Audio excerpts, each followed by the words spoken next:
Oh, yeah. Well, welcome in, everybody. Ben and Woods, 97.3. The Fan, the old pipes are going, it's going in and out. It's going in and out. It gets a little bit clogged, and we gotta hack it up live on the air. But happy Wednesday to everybody. Great to be here with you this morning. I'm Woodsy, feeling much better, just trying to get all the gunk out. So thanks for being patient with me, you two, and all of you listening. Could be two of you listening. I have no idea at this point. It's the end of the year. Never really know how many people are paying attention, but I'm Woodsy. That's Paul Reindl. He's the executive producer. Good morning, Paulie. Hey, how are you? Doing fantastic. Ben Higgins, your friendly neighborhood sports anchor, joins us as well. Benji, how are you, buddy? I'm good. I hear it in your voice. You're like an old TV with rabbit ears. Sometimes the reception is good. Sometimes it gets kind of staticky and crackly. Those are some crap days, man. Having goodness. to jigger with the stupid antenna. Just to try to get a picture. My son, my 6-year-old, really loves. I think he's going to be. He's got a brain like a steel trap, dude. He loves sports, right? And he'll pick something up. He'll see something. He really loves baseball cards now and basketball cards. And we were watching. So last night I go, let's watch some TV. And he wanted to watch Last Dance. And he saw it on Netflix. He goes, Jordan, Last Dance. I go, all right. So we start watching it. And he just lays there, sucking his thumb, watching it. He goes, man, it sure was crappy on TV back then. I go, dude, you have no idea, bro. He's never lived in a non-HD world. Never. Standard definition. 1080p. Yeah, he's looking at it going, this is garbage. Like, it's just, how did you even watch? 16:9 aspect ratio versus 4:3. Yeah, I mean, he's looking at it going, how did you even watch these games? I said, it wasn't easy, man. It was not easy back then. And, yet again, one of those things where you look back and you go, God, we've come a long way from, 3 channels on the television, having to, hey, go up, just stand right there real quick. I just want to make sure we get this inning in or this game. And but yeah, he loves that stuff, dude. He's got it. We're watching the. that is so true. Sometimes you would actually have to stand in a certain spot. Think about that. So you were actually conducting somehow the television reception correct through your body. You'd hold tight on one part of the antenna and it would work. Into the antenna, so it would go into the television. He's just got, it was just so funny, man. And we're scrolling through, and I told you, both the kids love Space Jam. So they watch the LeBron one, they watch the Jordan one all the time. And there's cameos from famous players. It's funny, man. So they're it's like the 93 finals, and it's Jordan against the Suns. And Barkley comes on the screen, and Bo's like, I know him. He's in Space Jam. Taylor walks in, he's like, he's in Space Jam. And then Patrick Ewing comes on stage in the round before, and Bo's like, I've got his basketball card, Patrick Ewing. It's really cool to watch. And so, yeah, that's what we ended up doing last night, is watching like a full episode of Last Dance, and he loves it. When I was maybe a year or so older than Bo, so call it mid to late 90s, I was so into sports. It was like baseball cards, same thing. Yeah. It was all I knew. It was all that I was able to comprehend and soak in, was baseball cards and statistics and all of that stuff. My mom still tells the story that one of our close family friends, I guess they were, it was mid-90s, they were talking about Michael Jackson. Yeah. And my mom told her friend, oh, Paul doesn't know who that is. Right. So, 6 years old, 7 years old. And she goes, oh, her friend goes, of course he does. Everybody knows who Michael Jackson is. They called me over. They said, hey, Paul, who's Michael Jackson? And I go, oh, he plays for the A's. Did he play for the A's? Was there a Michael Jackson that played for the A's? No, I just thought he was a baseball player. Just sounded like a baseball Sounds like a player's baseball name. player. Yeah, I think he plays for the A's. He's like an outfielder, right? Like, no. I was like, was there a named Michael Jackson? No. I was a big Michael Jackson. I've told you guys I had the jacket and the glove. I Oh, told yeah, you had the glove. Yeah, you told us and the that. jacket, the red. I'm going home for Christmas. The day after Christmas, we're going back to Texas. I will pour through. I need the picture. I'll pour through the family albums, and I'll find you a picture of me in the red. And what age was this? Probably 8, 9. So even older than Bo. Bo right now would be like, "Are you joking?" Like, was this Halloween or was this like just? I got it for Christmas. In Christmas. Oh, you got it for Christmas. I asked for the Michael red Jackson Michael Jackson jacket. So that would be about 84, 85. When did Thriller come out? 84? Yeah, 84, I think. Yeah. So it came out. And you would wear it where? To school? Yeah. You would wear and the glove? Would you wear the glove? I did not wear the glove to school. Even my grandmother, my sweet nanny, she's still alive. She made me it was a white glove with the sequins on it, and just literally probably hand stitched every sequin on that glove. And Christmas morning came around, and I think it was my dad. My mom and dad had just gotten together, and it was my first Christmas really with him, and I had asked for that, and he got it for me. And I wore that thing and thought I was the coolest kid on the block, which I wasn't, because only one man could pull that off, and it was Michael Jackson. Only one. It's amazing that they even sold them in stores. And but Your grandma could have had a thriving Etsy business. She could have. Michael Jackson sequin gloves, if that had existed back then. Dominic says, did Gary get the real jacket or a weird off-brand version? That's a really fair question that you ask, Dominic. And I bet I know the answer. I bet I know the answer as well. Where did you get the Michael Jackson jacket back then? Bro, was who it just knows? JCPenney or something. I don't know, but the May Company had it? I don't have no idea. My folks will be in today. They're on their way in from Dallas this morning. They'll be in this afternoon to spend the next 10 days here in lovely San Diego. What did the other kids think about you wearing the red Michael Jackson jacket? I don't know, but it's probably why I turned to a life of drugs and alcohol later on in I would imagine. There was some sort of pain I was trying to mask. But it was the 80s. Was it not cool to wear? I don't know.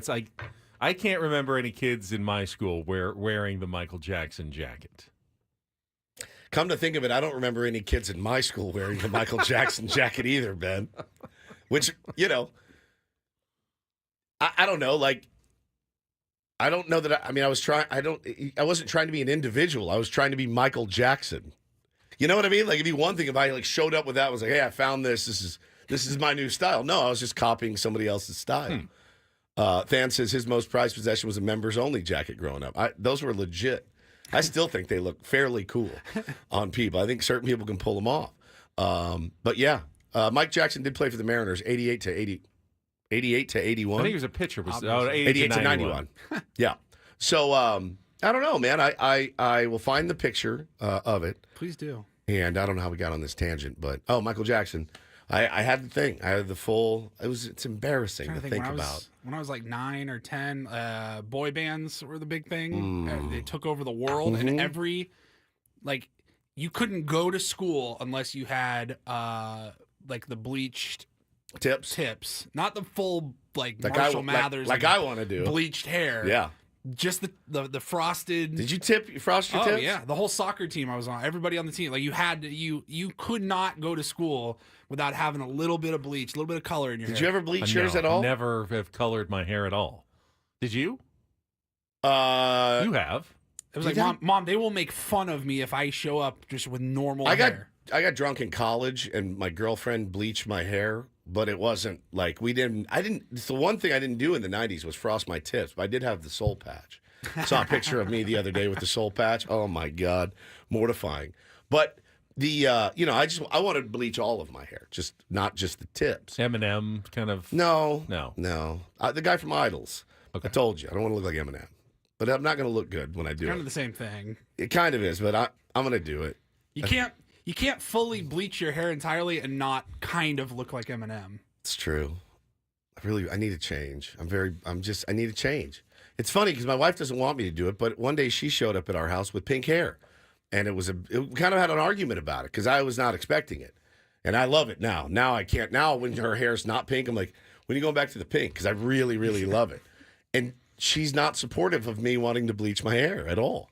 So I don't really know what to do with that. You're a 49-year-old man. So? Doesn't it feel like you've passed the age where altering your hair is something that you should be doing to define your character? I'm not trying to define my character. I'm just trying to spice things up a little. I wonder what's the oldest a man has ever. I mean, Keith Richards probably put stuff in his hair. He's 106 years old. Yeah. Billy Idol still. Yeah, 100%. Okay, what's the oldest non-rock star normal guy? I guarantee you there's people out there. Oh, yeah. They're still doing it. I don't know, like I was thinking about tattoos, but then I'm like, everybody has tattoos. Everybody has tattoos. Tattoos, tattoos, tattoos. There's tattoos everywhere. Orthodox and chat. I was a tip froster with the puka shells. Oh, the puka shells. I never went down that road, man. Oh, yeah, had a pair. Caitlin says you don't want to look like Joe Burrow. I kind of do. I kind of do, I think. I think it looks cool on him. I don't think it'll look cool on me, but I think I have to try it. Don't you guys think I should? I mean, you should want me to at this point. That's true. Just make fun the of me. content is definitely appealing. Dub J says every newscaster in America goes darker. Not our Ben. Not our Ben. Our Ben has never dyed his hair. Not once, which is just amazing to me.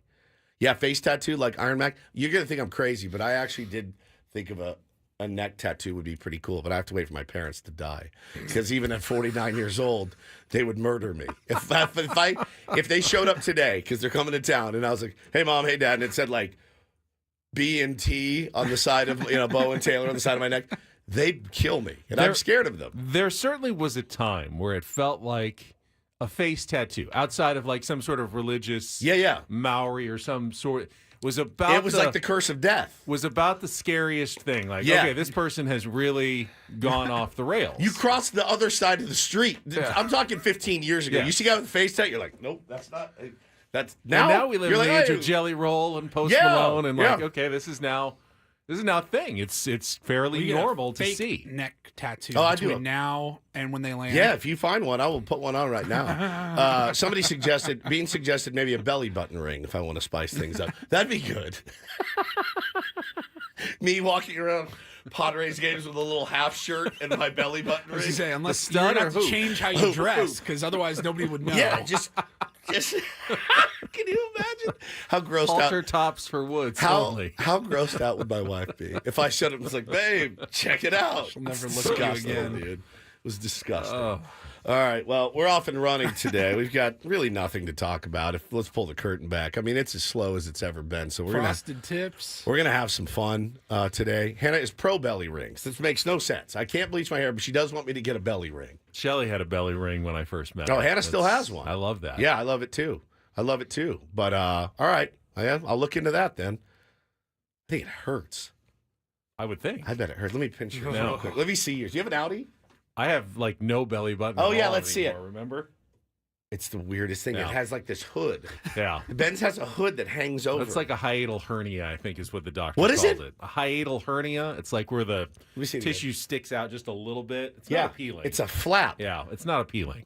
It's gotten better as I've lost the weight. What if you put I think if you put a ring dangling from the hood, it might look good. A little hood ornament. A little hood ornament. I think it would look better. I think I just worry that it would get caught on like you're walking by somewhere and it gets caught in a hook. Bro, hooked like a fish. You're like, ow! You guys wear you have one on thing. You wear those hoodies with the big pockets in the front, like the Joey pouches. Yeah. 3 days a week, I walk by and it catches on my door and and I drop my backpack. It's on the doorknob. Now imagine it's your belly button getting caught on a wire or something. It's terrifying. I don't want any extra things dangling that can get caught on something that I walk by. That is unbelievable. Oh, God. Oh, man. Nick says, work out and get jacked. It's the best look you can have. Nick, it's so much work, dude. It's so much work. Oh, all right. We'll be back. All right. It's Ben and Woods. We'll set the menu after Kelly Danick's Traffic. Thank you for joining us on this Wednesday on San Diego's #1 sports station, 97.3 The Fan.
All right, here we go.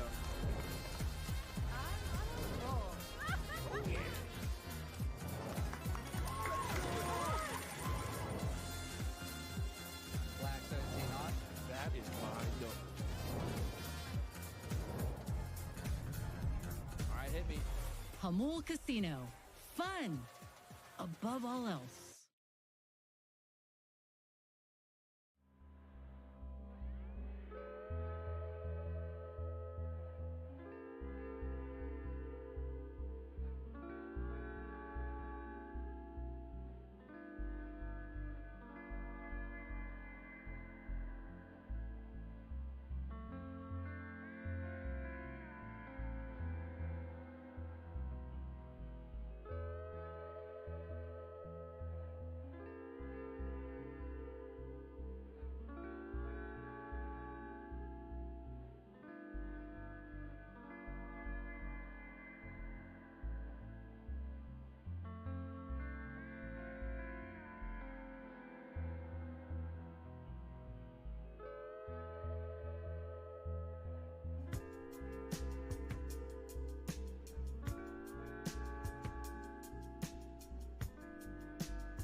All right, here we go.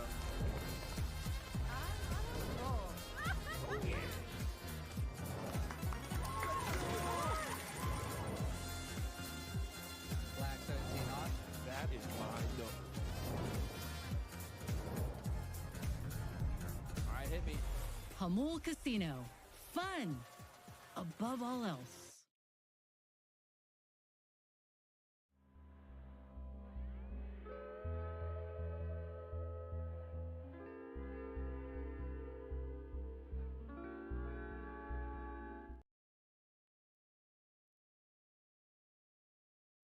So does anybody remember yesterday's show when we were all up in arms about a worthy Padre finishing second in one of the major postseason awards votes? Yes.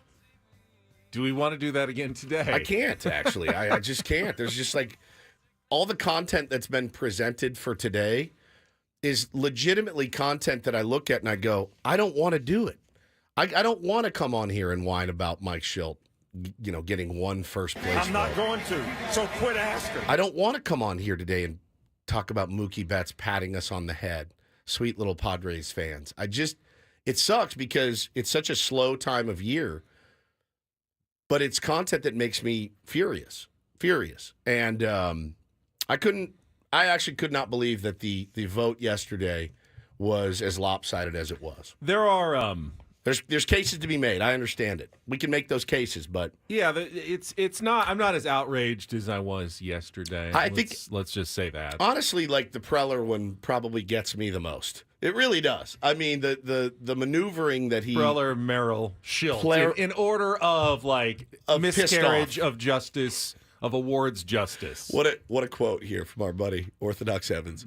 The 2024 San Diego Padres, simply the second best. Yeah. That's it. I mean, that is it in a nutshell. Yeah. I mean, everywhere from Mookie's podcast. Yeah. They were the team that we felt like if we get past them, they were the second best team with the second best rookie, with the second best manager, with the second best general manager in baseball this year.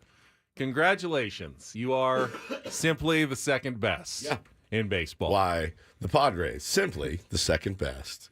Which, when you think about it, is number 2. It's quite an accomplishment. It's just not the accomplishment that we're all craving and searching. I've lived plenty of years where they were 26th best, and second best is way better, but also kind of more painful when you think about it. Yeah. Actually, much more painful. It sucks. I'd rather finish ninth. Yeah, I mean, I'd rather finish. Even the Cleveland Guardians got their flowers this offseason, and again, to make it worse, Cy Young is today, right? Cy Young is today. And MVP is tomorrow. Correct. Yeah, I'm not watching TV tomorrow. You have to watch Shohei Ohtani win an MVP. I mean, it's been a really, last offseason was horrible. I wouldn't wish that on any fan of any team. This one just sucks. Last one hurt. As the week goes on, there's certainly less drama for each award. Rookie of the Year, that was truly Merrill, Skeens. I don't know who's going to win it. Yeah. Manager of the Year, I had a pretty good feeling that Pat Murphy was going to win it. Cy Young Award today, the AL is a foregone conclusion. It's going to be Tarek Skubal. The NL, I mean, you can make an argument between Chris Sale and Zach Wheeler, but I'm pretty sure Chris Sale's going to win. Triple Crown, right? And then tomorrow it's going to be Aaron Judge and Shohei Ohtani, barring a unbelievably shocking surprise. So which there won't be. You're getting less tension and drama in the awards as the week goes on, when they're supposed to be kind of ramping up, but that's just the way it kind of broke down this year. Yeah, no, I can see that. And yeah, it's just, at this point, I'm ready to get all these awards behind us. We kind of know what's going to happen, and we move forward and try to add some pieces to the team and see what the team looks like. That's the exciting part for me. And at some point when spring training starts, what you did last year is immaterial, and you got to look forward. But right now, still getting it from double barrels from Dodger fans, as you have earned. You have absolutely earned it. Couple interesting things I'd like to bring up, baseball-wise, and we can do this later in the show. And I think we're going to try to get him on sometime later this week. Evan, and is it Drellick? Drellick, not Drellich. Drellick from The Athletic wrote a big piece. It's a bit complicated, which is why we want to have him on.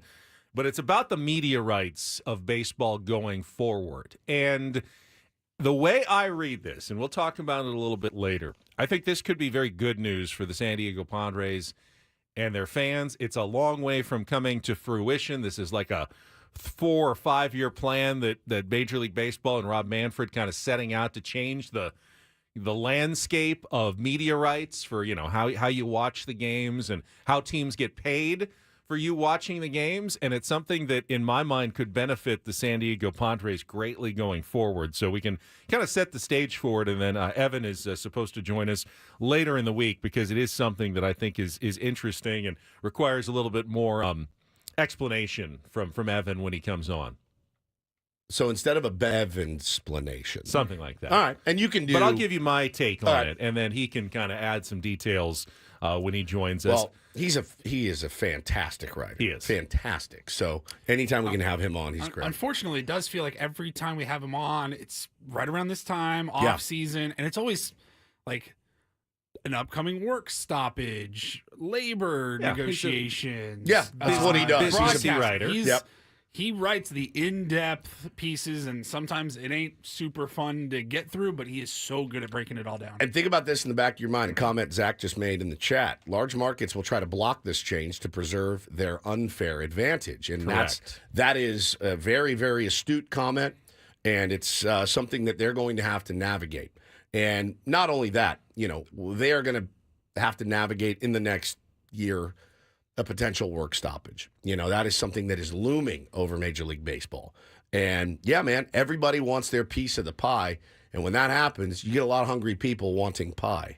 And sometimes, as we'll see next Thursday, there's just not enough pie to go around, right? Speaking of not enough pie to go around, not quite enough 40-man roster spots to go around. Padres did have to make some decisions on some of their minor leaguers yesterday. We can talk about those moves a little bit later as well. I think college football is getting kind of interesting now. We're down to the last couple of games of the season. Yeah. And so now these playoff rankings, like the set that came out yesterday, they're starting to get more important as you get closer to the final one, which is the only one that really matters. But you want to be well-positioned going into that. And I had a new one released yesterday that had, I thought, an interesting development, something I didn't even realize was possible. So we can talk a little college football as well. We will have our regular features, Take on Woods, coming up at 7:10, chance to qualify. Woods got shut out yesterday in the game, so he's looking for some redemption today. Horrible. It was a tough one yesterday. Don't do this, our regular features, Rindle Report coming up as well. So that's the menu for the Wednesday edition of Ben and Woods. When we come back, I'm not... Oh, boy. It's actually a good thing that Mike Shildt didn't win the Manager of the Year award. Copium. A little bit, Yep. yes. But It's fine. Hey, bro, we have a kilo of copium that we've ordered since the baseball season ended. And it's a bad thing that Jackson Merrill didn't win. There's no good aspect to it. Didn't get the draft pick. Jackson, I think, deserved it. With Mike Shildt, it's a much different perspective, at least from my point of view. We can talk about that coming up next. Nothing against you, Mike, on San Diego's #1 sports station, 97.3 The Fan.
if you guys could, This is unbelievable. if you guys could hear the conversations that go on in this studio on a break, it is. We could charge. We could actually charge for this content. That's what our gold stream is. See you guys tomorrow night, by the way. Yes. Oh, that's right. We got a Member stream. recently announced member gold stream show. Anything else you guys want to pile on to the old platter? This parents coming in today. Oh my God.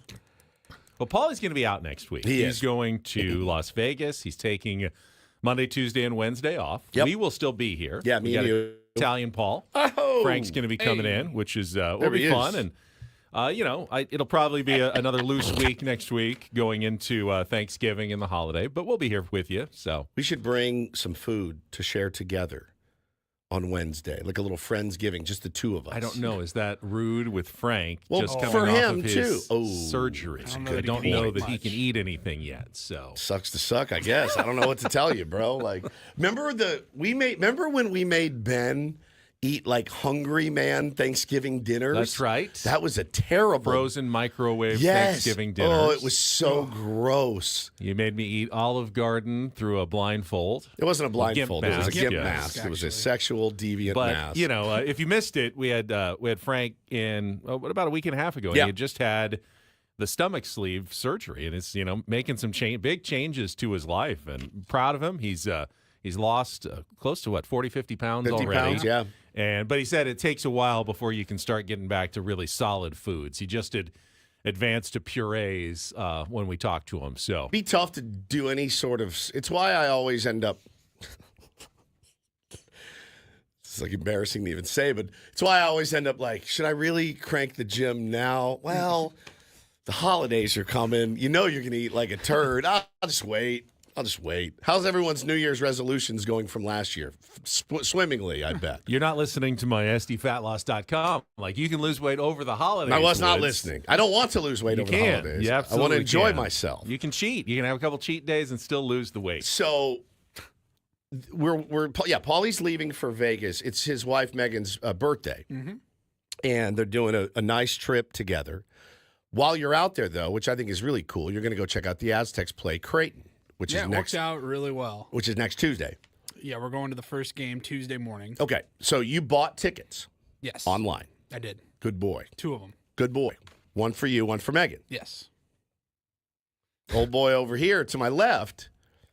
Who doesn't buy tickets? Well, does I got an email last month asking if I wanted to apply for media Yeah, I got the credentials, same and email. I didn't think I was going to be going, but I thought, well, better safe than sorry. So I applied for a media credential just in case. And you got one. And I got one, but I emailed the guy and I said, not going to be in Vegas, but thank you for that. And then he emailed back and said, do you want anyone else to take your credential? And I Right. said, well, Paulie, would you like to have the credential while you're there? I know you already have tickets, but then, if you needed it, you could go down into the media room and, pick up statistics or, maybe not what you said. a Diet That's Coke not- or yeah, something a Diet from, Not Coke. what you said. from This the media guy- from the media spread that they have. So Why he's- not take advantage? He is a member of the media. He He will be is. talking about the game Yeah, I He got will. this- I On- got the same email. I could on have our applied. airways. I mean, you're kind of working, even though you're there. You shouldn't have to pay for everything while you're at the game because you're semi-working when you're watching a San Diego State game. So he said, I'll give you this credential. And then Paulie said, well, it doesn't do me any good because Megan's with me.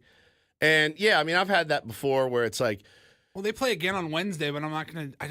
I'm gonna see them on Tuesday. I'm good. I don't Yeah, need yeah. to be like, hey, babe, I'm you just gonna, sit here. What if stay here Megan at the says, you know what, room." I want to go get my, a pedicure and a manicure for a couple of hours. Do what you want. And you go, now I've got the credential. Well, I'll gonna go go to the sleep. San Diego State game. Yeah, you can That's sleep. fine. I'm just giving you the option. so then he says, take the thing, and then you can go down into the media room and get He said free something like- waters and Diet Cokes. He said something along the lines, "It'd be a cool move. Yeah, cool It'd move. be a cool move. You could go down into the media room and grab like a couple of Diet Cokes or something or waters for you. They and charge Megan. like $8 for And a I Diet go- Coke. It's never fun to pay exorbitant prices for something that you could get for 60 cents elsewhere. You are always on the hustle. You're a I'm not on hustler. the hustle. You're a hustler. Who likes paying 10 times the cost of something when well, they listen, don't have to? somebody's got to pay for it.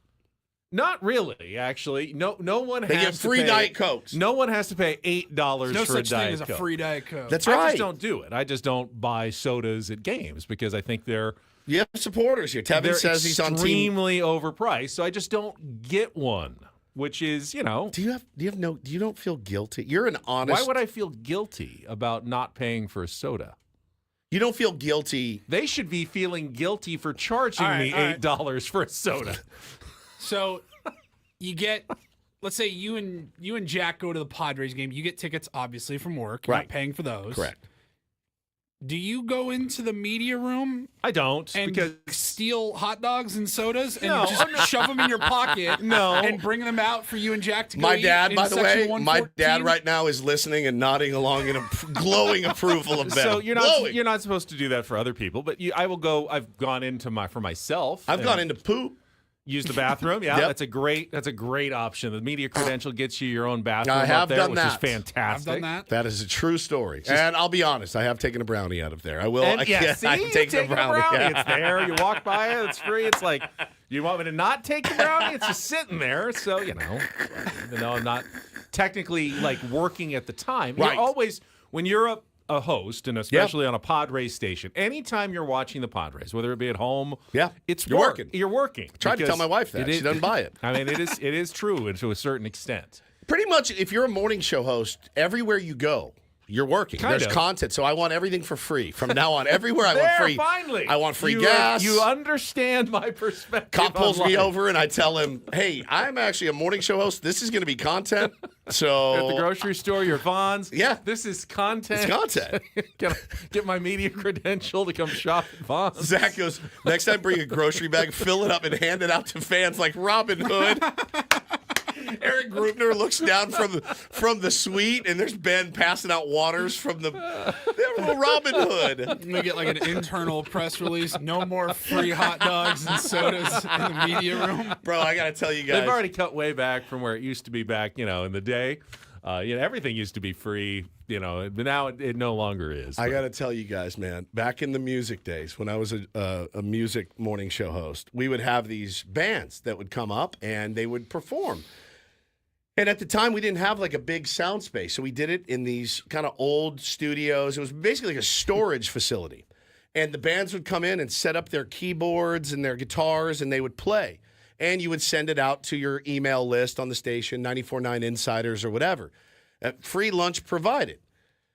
So 20 people would show up, and there'd be Jersey Mike's there. And I to this day, I will never forget this guy coming up. He was this band is young, hip. They were called Ms. Mister, and I think they've disappeared now. Not like Mr. Mister, Like but Mr. Ms. but Ms. Mister. Mister. And they weren't bad. They were, kind of poppy.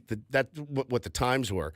But this guy comes up, about 68 years old, dude, and just comes up and is bobbing his head along. And I'm watching dude reach over to the platter, and he's shoving Jersey Mike sandwiches in his bag. So I'm elbowing the promotions director. I'm like, look, dude, he is just filling his bag with Jersey Mike sandwiches. Well, and then when you have something like sandwiches that's going to go bad, you want them to be Somebody eaten. needs to Someone eat needs 'em. to eat them. So like they're going to go to good use, and that guy's going to eat them or give them to someone who needs them. They've already been It's made. not a- They've already been paid for. It's not Someone should eat them. It's not you can't take advantage of everything is what I'm But you saying. don't want to waste good food I either. just go into the media room at the MGM Grand Garden and just shoving. Yeah, shoveling stuff in your Diet Coke. Guess what? cans and I bet Jersey Mike MGM sandwich. Grand They'll can be fine. afford it. Yeah, They're that's going to be true. fine, That's true. Paulie.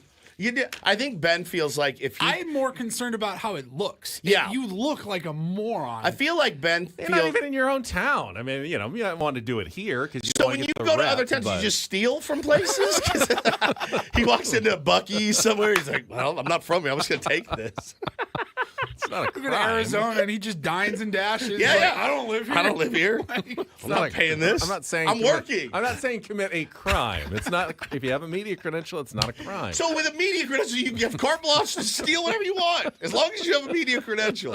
I'm just gonna take a whole pizza and walk out. It's so good. It's so good. All right. I would guarantee you that if you gave Mike Shildt the choice at the start of the offseason between manager of the year or 2-year contract extension, Yeah.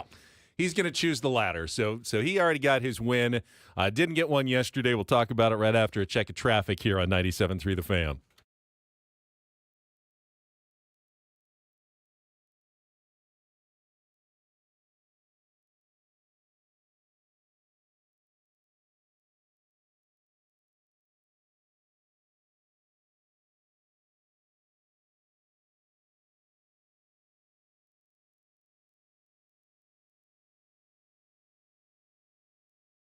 I'm dead. I'm dead. Is that a real story, do you think? Jay to the J.O. in our chat said, I once had the opportunity to sit in the press box, was about to get food, but then, of all people, Hacksaw took the last 2 hot dogs and finished off the soda. Keep your grubby paws off those. Those are for media only. He had a media credential. He was there. He can finish off the hot dogs if he wants. Yeah, not anymore. All right. So yesterday, Pat Murphy, by a wide margin, wasn't Wide even, margin. I'll be doing this all day now. Sorry. wasn't even close. 27 first place. Morales with a home run. Vladimir Guerrero had key hits along. Excuse me, He's along the choking on way. a literal hot dog. And the Angels batting order. 2 hot dogs.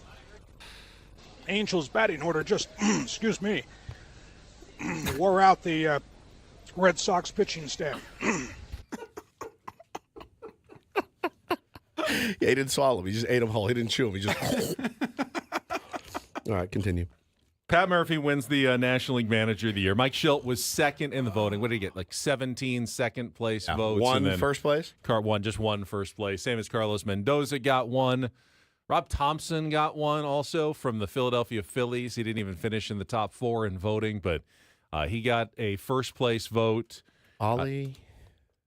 He got a third place vote from Marmol. Keith Law. I still haven't seen that explained as to why he had Torey Lovello, who I like, but obviously the Diamondbacks took a big step back this year from the World Series, and then Ollie Marmol, who was mostly on the hot seat all season. He was horrific. As his third choice for Manager of the Year.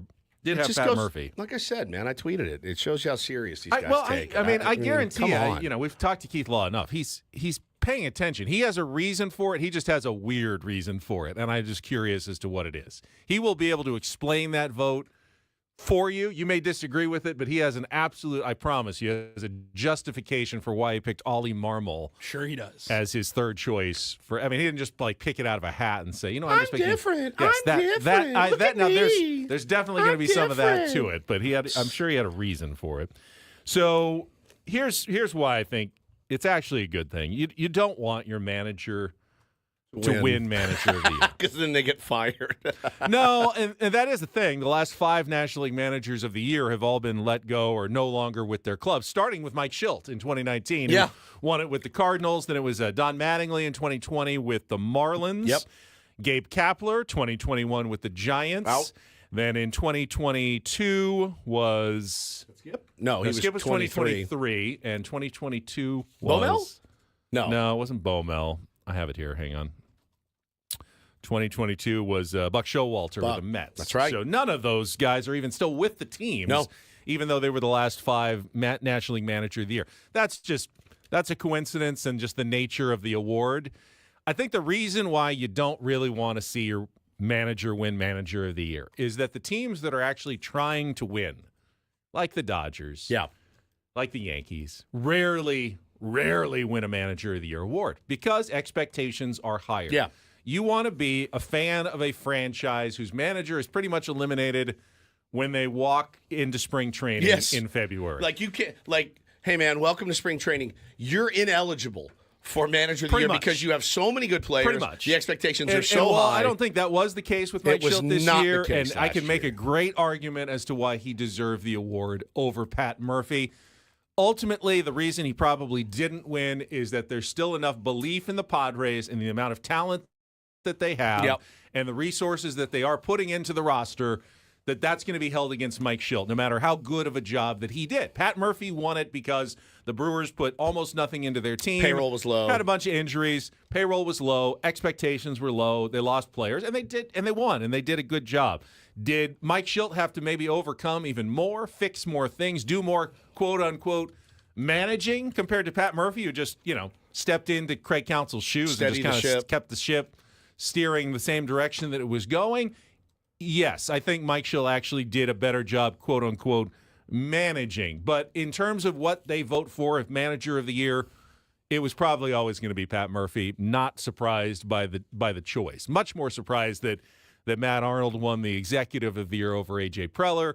More surprised that Paul Skeens won over Jackson Merrill, although I do acknowledge that there were arguments for both of those guys. Yeah, as there were arguments for Pat Murphy, as there were arguments for Carlos Mendoza. Sure, no problem. We move on. As we mentioned earlier, Your 2024 San Diego Padres, simply the second best.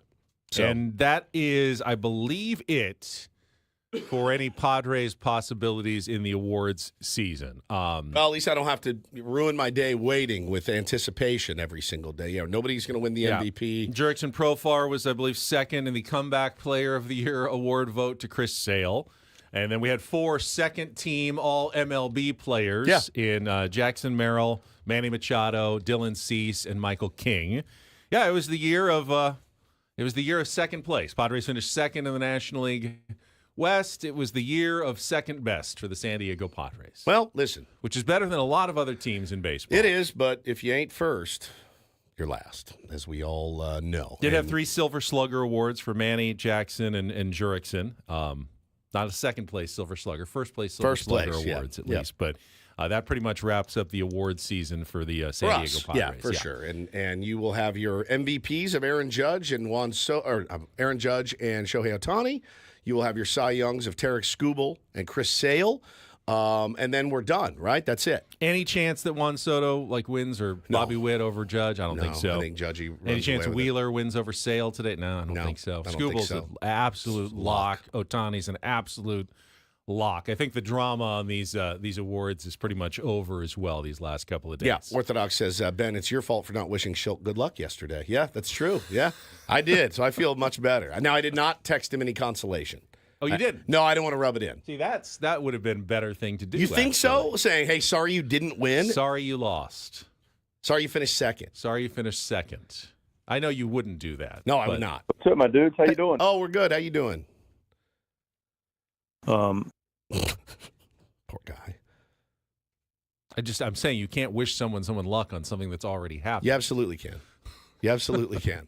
After the fact. No, you can wish them luck. It's just something you say. You wish them luck on the 2024 season then. It's over, but wish them luck. No, wish them luck on the 2025 season. Well, yes, absolutely you can. That hasn't happened yet. But the Manager of the Year vote had already happened. Yeah, but he didn't know the result.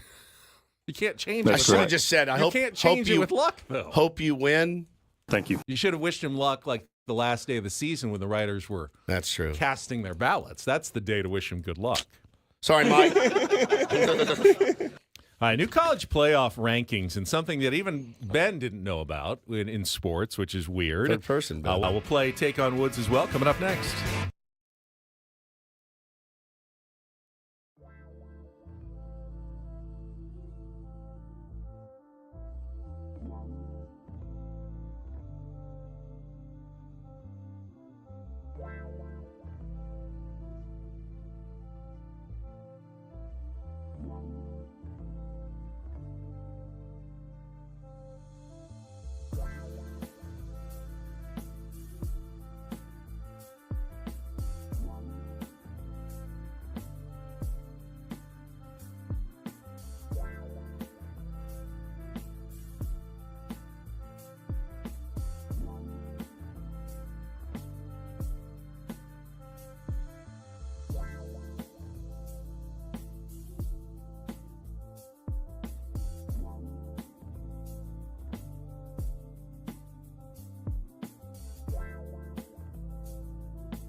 all the tier ones that are listening to this program right now.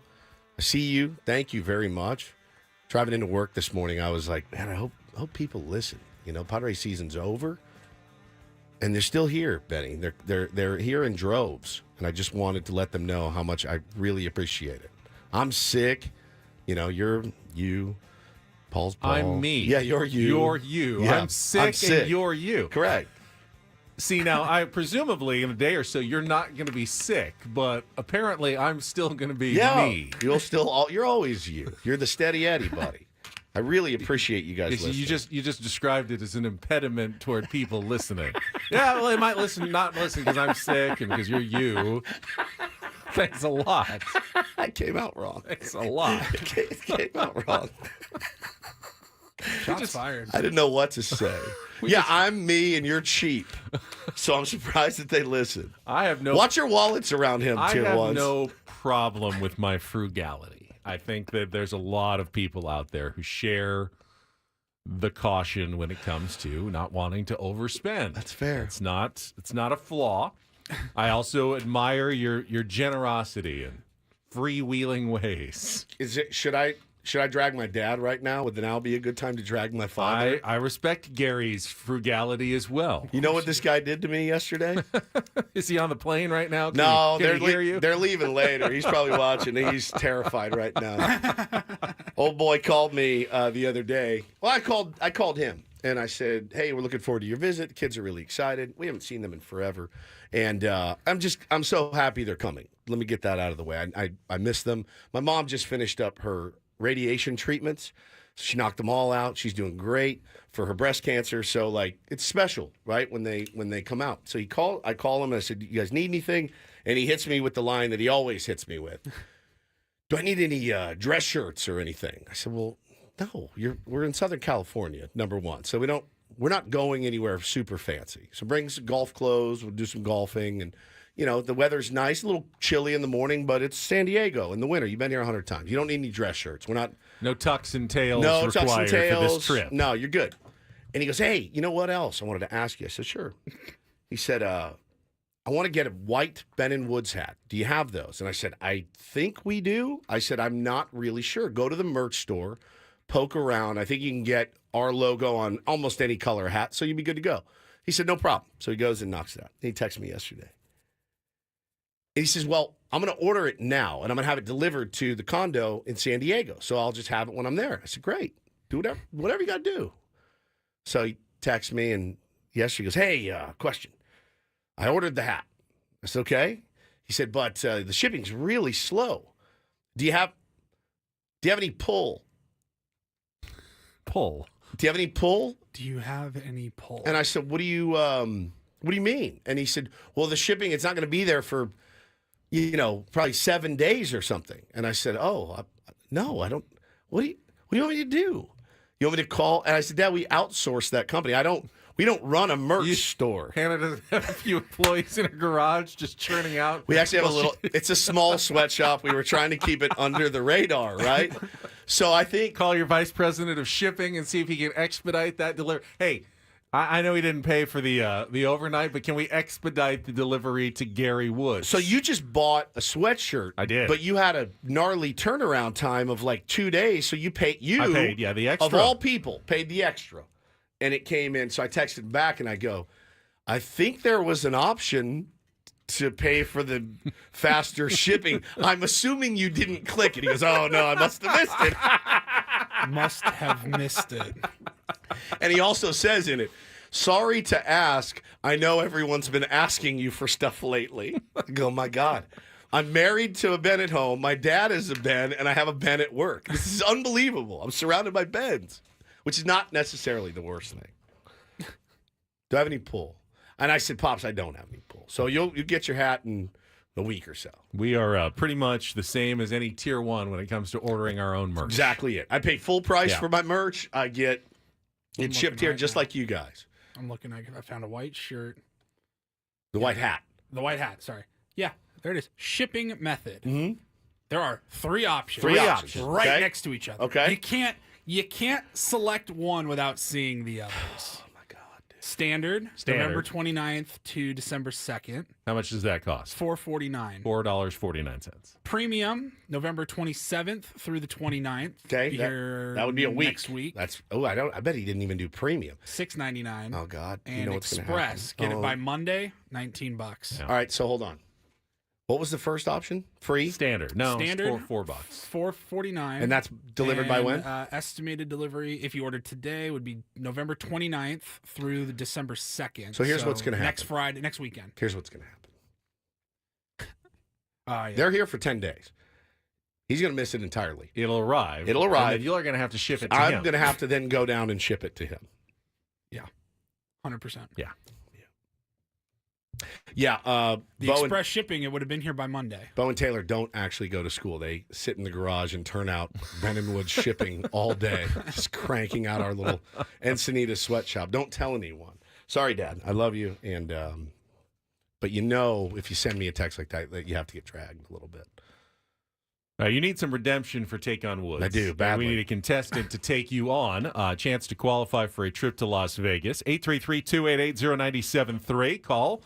Be ready to play some musical trivia against Woodsy here in about 3 or 4 minutes. 833-288-0973. Quickly, college football, the new playoff rankings were released yesterday. And I did not realize this, and I was actually surprised when the rankings came out. I assumed, never assume, you know what that makes an ass out of you and me.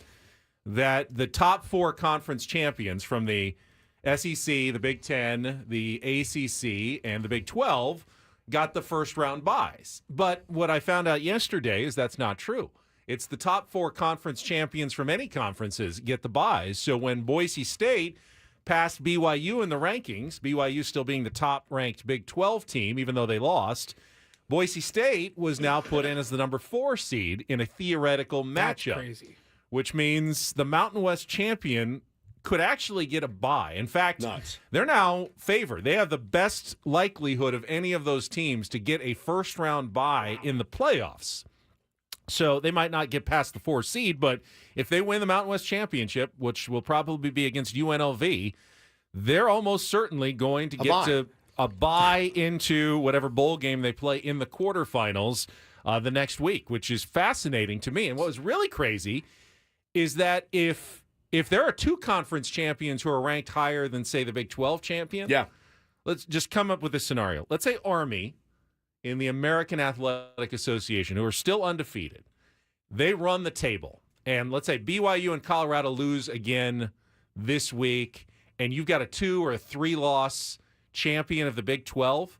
Big 12 could be iced out entirely, and both Boise State and Army could get into the playoff as the top 5 champions. I doubt that's going to happen, but you want to be the one who tells undefeated Army that they don't get to come to the playoff like everyone else? I don't want to be the one that tells undefeated Army. Nope. So if Boise State stays unbeaten, the They rest have of the one way, loss. They actually have a loss. They lost to way. Oregon. The rest of the way, though. But if they stay unbeaten the rest of the way, it's unlikely that anyone's going to pass them. Like BYU, maybe if they, their win in the Big 12 championship game might be bigger than Boise State's win, but UNLV's ranked too. So if Boise State keeps winning, they're probably a top 4 seed now in the college football playoff. So who's got the beef here? Who should have a beef here? Because based on the article I'm reading, the Boise State loss is way better than what was it Oregon? Yeah, last minute field goal too. Yeah, they have a really good number loss. 1. Their loss is fine, right? Yeah. BYU lost to Kansas this last week and needed a big comeback to beat Utah.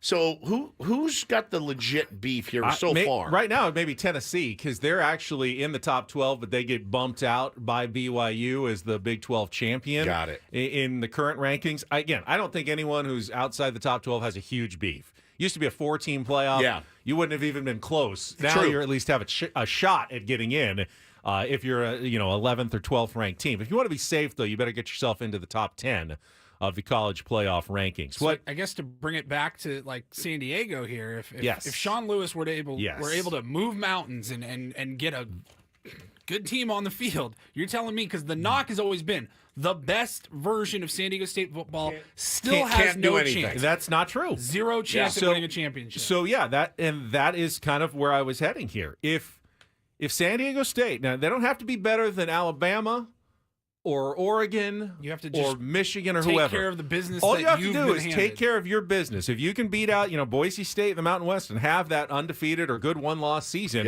not only can you make the college football playoff, you can actually get a bye. be a top 4 seed and get a bye based on how they set this up. Wow. It's there for you. That's cool. But right now, it feels like it's so far away for San Diego State. Well, I mean, far away. you say that, dude, but like, I'm sure they felt that way in Indiana. I'm sure they felt that way, at some of these other schools that are in there, and you just go, because it is a trip, man, to log on and see the top 12 teams in the country and to see a BYU, a Boise State, an Indiana, an Ole Miss, doing their thing this year. It's different. It's different. And I got to say, it's pretty refreshing. Jake in the chat says BYU or Colorado will repass Boise. Likely so, but they could both lose this week, playing Kansas and Arizona State. They could both lose, and then you've got a real jumble. And depending on how the Big 12 championship played out, there's a chance that Boise State does stay ahead of all of them. In fact, it's predicted, the ESPN projections have them as 61% chance of getting a bye at this point. So it's actually more likely that Boise State stays in the top 4 than falls out of the top 4. It's exciting, man. I don't know how you can't like what's going on in college football. I think it's fascinating, and I think it's good for the sport. Now, there's a ton of other things that are bad for the sport. Not this, though. The playoff, that to me is a good thing for the sport. I love it. All right, we got some contestants. Let's do it. Let's play Take on Woods.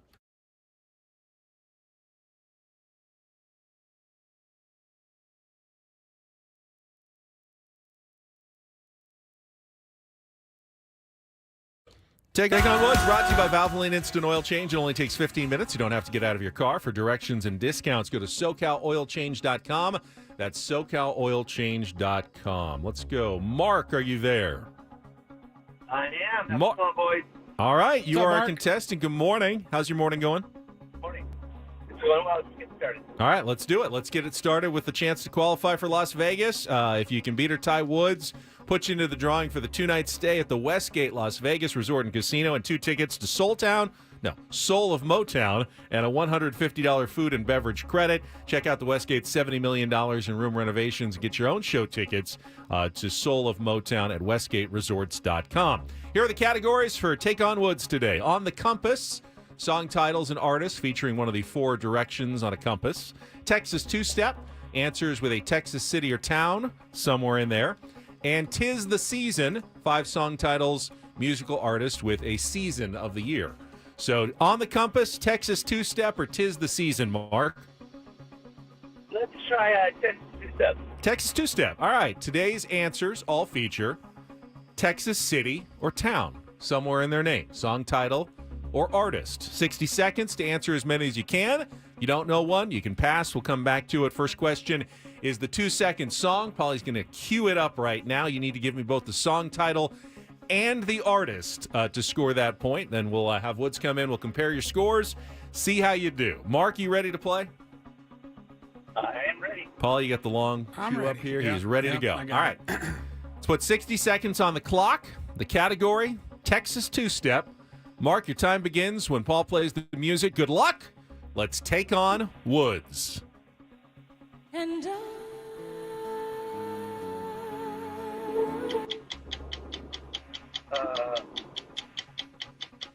Whitney Houston. Correct. Pass. Marty Robbins tells a tragic tale from which West Texas town in a 1959 country classic? El Paso. Correct. Back to the Basics of El Love. Paso. Correct. Back to the Basics of Love is the subtitle of which 1977 song by Waylon Jennings about a couple relocating to a small town? No idea. Pass. George Strait sings from the point of view of a rodeo cowboy driving a long road at night in which 1980... Amarillo? Amarillo by Morning, correct. Which rapper and producer emerged in the 2000s by founding the Odd Future Collective and releasing hit songs including Yonkers? Pass. Go back to the Basics of Love is the subtitle of which 1977 song by Waylon Jennings about a couple relocating to a small town? Pass. Can I get the song Go back again? to the song. Yeah, that's right. You need the song title. Oh, we ran out of time. Yep. I should have gone back to that one first. So you did get El Paso, Amarillo by Morning. It's I Will Always Love You by Whitney Houston. Lukenbach, Texas, and Tyler the creator. Tyler, Texas is a town. That was kind of the trick one at the end. All right, we'll see how Woods does with those same 5 questions. Hang on the line there, Mark. All right, Mark's score is locked in. Woodsy back in, gets his headphones on. 60 seconds back on the clock. Woods, your time begins when Paul plays the music. Good luck. Let's take on Mark. And I Will Always Love You, Whitney Houston. Correct. Marty Robbins tells a tragic tale from which West Texas town in a 1959 country classic? Ooh, pass. Back to the Basics of Love is the subtitle of which 1977 song by Waylon Jennings about a couple. Luckenbach, Texas. Correct. George Strait sings from the point of view of a rodeo cowboy driving a long road at night in which 1982 song? Amarillo by Morning. Correct. Which rapper and producer emerged in the 2000s by founding the Odd Future Collective and releasing hit songs including Yonkers?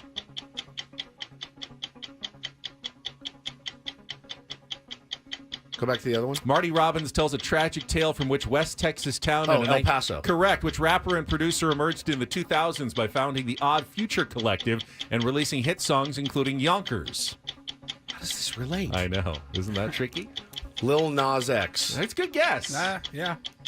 So the category was Texas two-step. Whitney Houston, El Paso, Oh. Luckenbach, Texas, Amarillo by Morning, and Tyler, the Creator. Tyler, Texas. Oh, you weird creep. That is a weird one. That was 4 to really 2, though. weird. You're back Thank in the you. I'm win back. column, Woods, defeating Mark today. Mark, thank you for playing our game. Luckenbach is in my top 5 favorite songs of all time. I know you like that one. The only 2 things in life I was impressed. You got Amarillo by Morning Yep. also. that make it worth living are guitars that tune good and firm feeling women is the opening line of that song. I love it. I've loved it since I was 5 years old. Waylon Jennings. And Willie. Oh, And Willie, so yeah. good, dude. So good. All right. It feels good to win. All right, we'll have a game of real or fake tomorrow for all you non-musical experts who want to qualify for the trip to Las Vegas on a Throwback Thursday. Next, though, we have Don't Do This coming up. And Yes. Crank it. I have a story about streaking. I had turned my volume up to hear Luckenbach, and then you screamed streaking in my ear. Let's go streaking! And now I'm deaf. Sorry. It's all right. What is it? Streaking. Okay. Or Don't Do This. All right. Or Do This. Whatever you want. Fair. Ben and Woods after traffic on 97.3 The Fan. Here's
All right, here we go.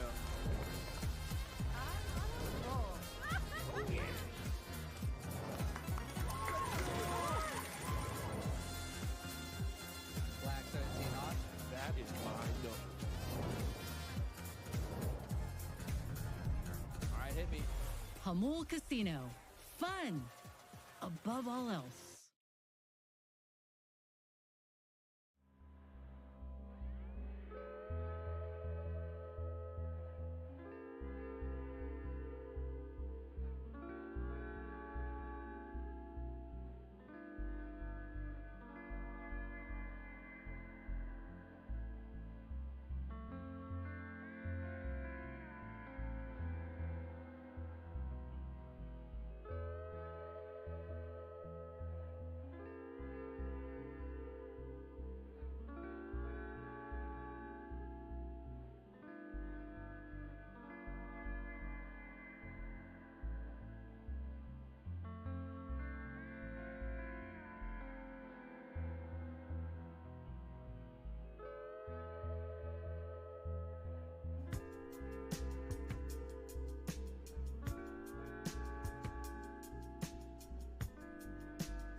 All right, here we go.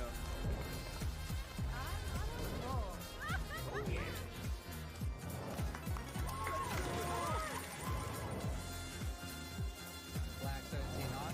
That is wide open. All right, hit me. Hamul Casino. Fun above all else.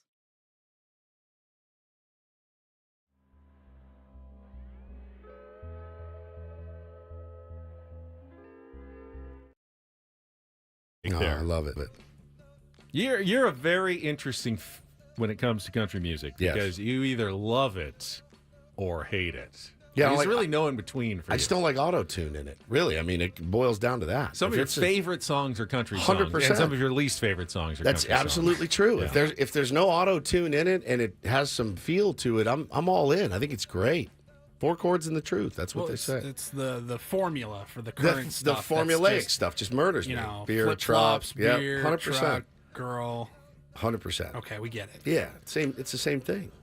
All right, speaking of the girl, we will start, don't do this today, with a young Canadian football fan who has been banned from ever returning to BC Place, which is the big stadium in Vancouver, after She ran onto the field during the CFL Grey Cup last week between Toronto and Winnipeg, the Blue Bombers and the Argonauts, with no clothes on. And she ran around in front of 52,000 people. I mean, she kept her shoes and socks on, but otherwise completely naked in front of 52,000 What game people. was this again? Where was this? This is the Super Bowl of Canadian football, the Grey Cup, their Grey biggest Cup. game Okay, of the thank you. year. Was she doing it as some sort of statement? I don't believe so. They didn't have to tackle her or anything. Once the security came out, she calmly walked over to them on her own accord, and then she was taken to a hospital for treatment related to drug and or alcohol consumption. Yeah, she is butt-ass naked. Yeah. She really is. 52,000 people, including Prince Harry and the Jonas Oh, yeah, Brothers were there. That's new. There's everything. Have you ever gone streaking? Have we talked about this before? I think we have. I don't think I've ever gone. I mean, I've streaked through my house a couple times a week. That doesn't count. 52,000, though. I mean, I'm almost impressed. There's something there. And probably drugs and alcohol probably have something to do with it. Yeah, probably a little bit. Look, can I just say something? You probably not. But I've go ahead. seen worse streakers. We all have. You've been to a sporting event. What's the issue there? Well, interrupting the Interrupting event. the game. You're interrupting the Okay. game. So she would still get in trouble if she ran fully clothed. Correct. I don't know. Should you get in more trouble because you're naked? Probably not. Probably actually. not. It's That's probably what- that's the kinda same my as point. running fully clothed onto the field. Probably they're asking for you to post the link in the chat. Bunch of pervs.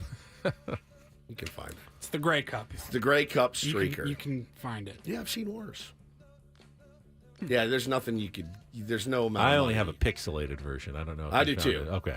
But there's no amount of money you could pay me to go streaking like at a Padres game. Just jump over the Saturday fence. night, 46,000 people. Like, is that Woods? That's Woods. Oh no, that Woods he's streaking? finally lost Oh, it. snap. He's carrying a Ben and Woods flag behind me. No. Just Don't- wearing Gary's just white tier ones, hat. Yeah, remember my dad's Don't white get hat? any ideas. This is not a suggestion. In No. fact, this is a command not to do that. Please. I don't mind being naked, but I don't like really being naked around a bunch of other people. You know what I mean? Like, I'm comfortable at home nude. I'll walk around nude all the time, but I don't want to be nude in front of a bunch of people. I'm barely comfortable being nude with myself. Like, That's fair. I don't want to be naked in front of anybody. It's very you feel very vulnerable. I do. Do you spend a lot of time looking None. at yourself nude? Very little. Really?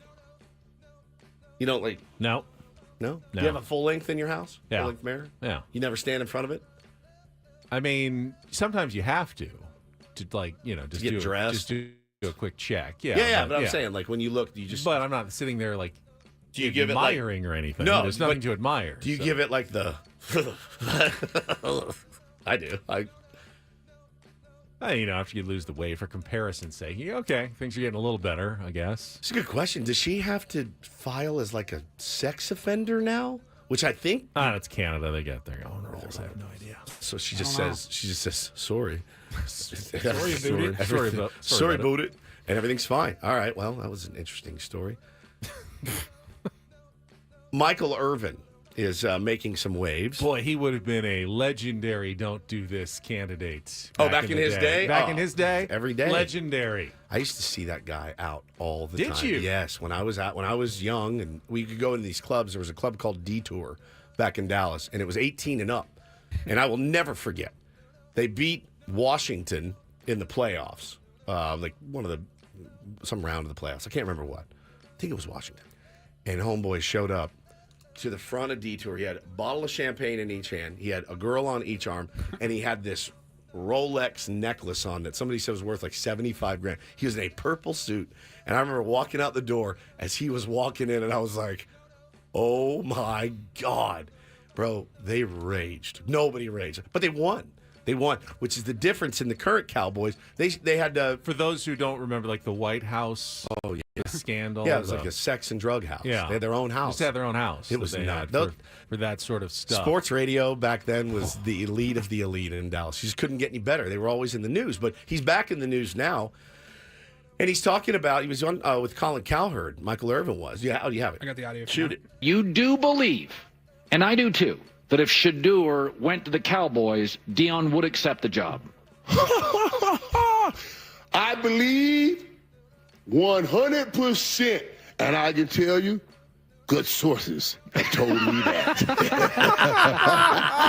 Great sources have told me that. That's all I can say like that without violating anything else. Okay. So I'm just trying to think, who did Michael Irvin play with? Like, Yeah.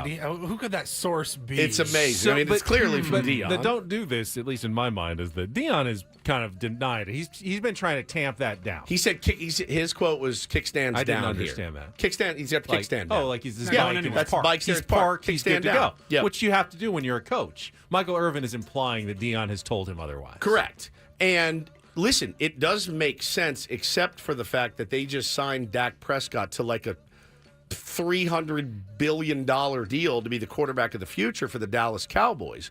And I don't know if they're going to upend everything to make room for Dion and Shador. It doesn't work that way, right? Shador's going to get drafted. Jerry Jones might. Jerry To be Jones- honest, Jerry Jones money? might. Yeah, and his But volatility. if you really play it through, think about the hoops that it would require It would. to do that. Like to make sure you got Shador, then you have to unload Dak. You have to eat, and he's got a full no trade. Like it just doesn't make any sense. And It also didn't make any sense for the Browns to trade for and then give Deshaun Watson the biggest $1 billion. contract of all Yeah, time, but it's it true. happens. It's so true. Who knows? I just, Michael Irvin now making life very difficult for really everyone. For Dion, for Shador, for Jerry Jones, for Mike McCarthy, the Dallas Cowboys, pretty much everyone out there. Finally, on Do This today, DD Mega Doo-Doo. going to celebrate what I have always enjoyed, one of my favorite segments on my favorite sports center. Scott Van Pelt does it with his buddy Stanford Steve. You've seen the Bad Beats segment, right? Love Bad Beats. I don't think it gets quite enough credit for how deviously brilliant it is in celebrating the world of sports gambling in a very public way. Well, he had one this weekend that everyone was talking about. Jimmy Traina, who writes for Sports Illustrated, said if there was any justice in the world, Scott Van Pelt and Stanford Steve would win Emmys for these couple of minutes of stupendous sports television. So I'll set it up. Paulie can play a little bit of it. This is describing the end of the Boise State San Jose State game. Now, San Jose State was 14.5-point underdog. So if you bet San Jose State, you're getting just over 2 touchdowns, 2 and the hook. And they were up 14-0. And we're at fourth and goal at the 1, trying to go up 21-0. But then in the end, Boise State was up 42. They were up 14. San Jose State had the ball, and they threw an interception, and it was turned the other way. And then San Jose State still came back and had first and goal at the 1 to cover, backdoor cover. Here's Scott Van Pelt. And that's PI, and we're going to get the backdoor, and the team right side's going to get home. Everything's fine. First and goal. Get in!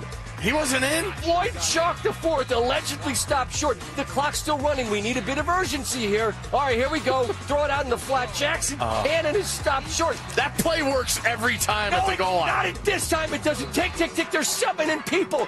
Boise's just walking. Snap it. Hurry up. This is Snap the ball!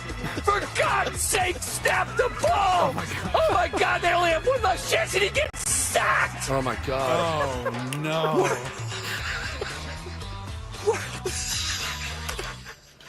Did you see that? They're getting 14 and a half, and there's a pick 6, and they're at the 1. First and goal. What were the people doing? And I'm watching, I'm like, Feels like he bet on that game. It feels like that's personal. But even if he man. didn't, that's what makes it a brilliant Seriously? segment. Yeah, he always occupies the role of the person who bet and is somehow incredibly losing their bet. Yeah. And it's such a genius segment, the way they play it out. And I wanted to give him credit, especially for that one, because we've all felt it, even if you don't only casually are going I've got to win this one. How can I not win this one? It's like, Have we ever had Scott Van Pelt on? I don't think so. No. He's tough kid, I think. Let's try. I would love to have Scott. Oh, you would. I think we had Stanford Steve on. I don't think we've had SVP. He's in your man crush. He is. Mount Rushmore. Absolutely. Yeah, for sure. All right. Huge SVP fan. That's Don't and Do This for a Wednesday.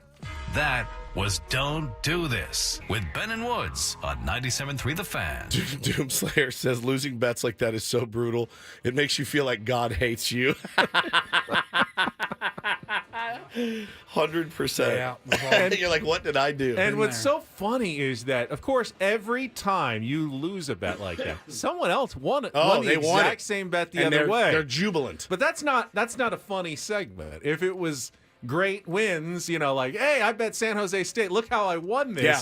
The segment is terrible. Terrible. But when you do it as bad beats the other way, it's genius television. It really is greatness. All right, let's take a time out. When we come back, Woodsy wants to fight me on this one. I mean, I can't even believe this is an option again. We got to stop.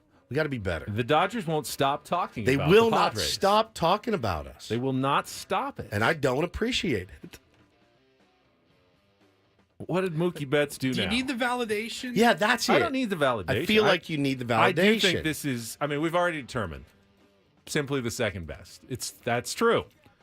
It is fascinating, though, this obsession that they have formed on the San Diego Padres. It's crazy. And it maybe I didn't give us enough credit for just how good we actually were. We meaning the three of us? No. Oh, okay. No. On San Diego's #1 sports station, 97.3 The Fan.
you see who is in our chat right now?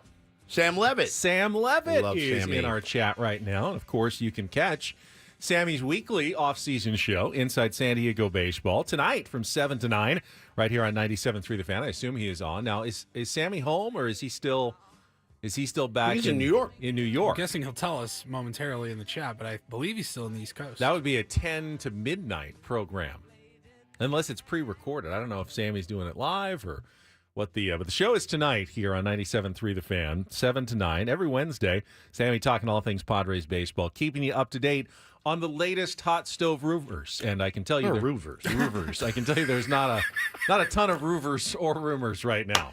We're a little light on the roofers. The roofer mill is really churning. The roof is on fire. Amazing. The roofers. Got the still keeping our eye on Juan Soto. He's going to be the first domino, the big one, right?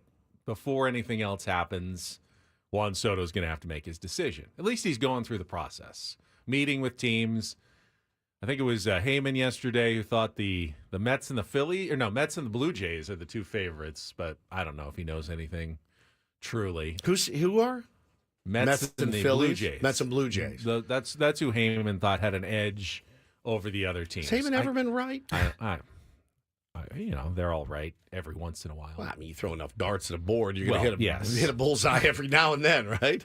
There's no repercussions if they're wrong. No, ever. I mean, I can't imagine a world in which the Yankees aren't at least a co-favorite with everybody else. Yeah. Yeah, I'm not sure. I just the rumors I hear about Juan Soto is that Steve Cohen's like, offer whatever you want, I'll go $50 million more. Like, just it's a foregone conclusion. If he's going to go to the highest bidder, I think the highest bidder will be Steve Cohen.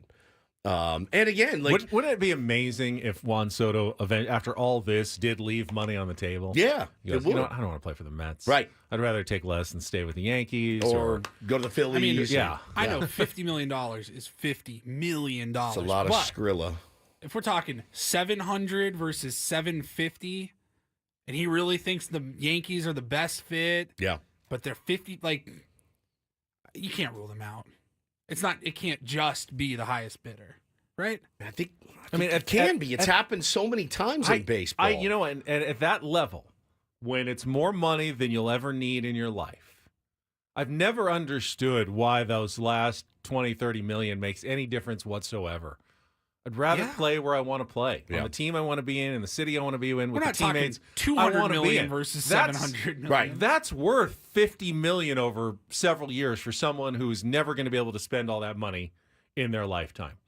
Why wouldn't that be more important? Can't take it with you. I mean, look, it's not like it's the Pirates or so. You know what I mean? Like, it's still the Mets. You're in New York. It's still, you got Lindor. You got a good team.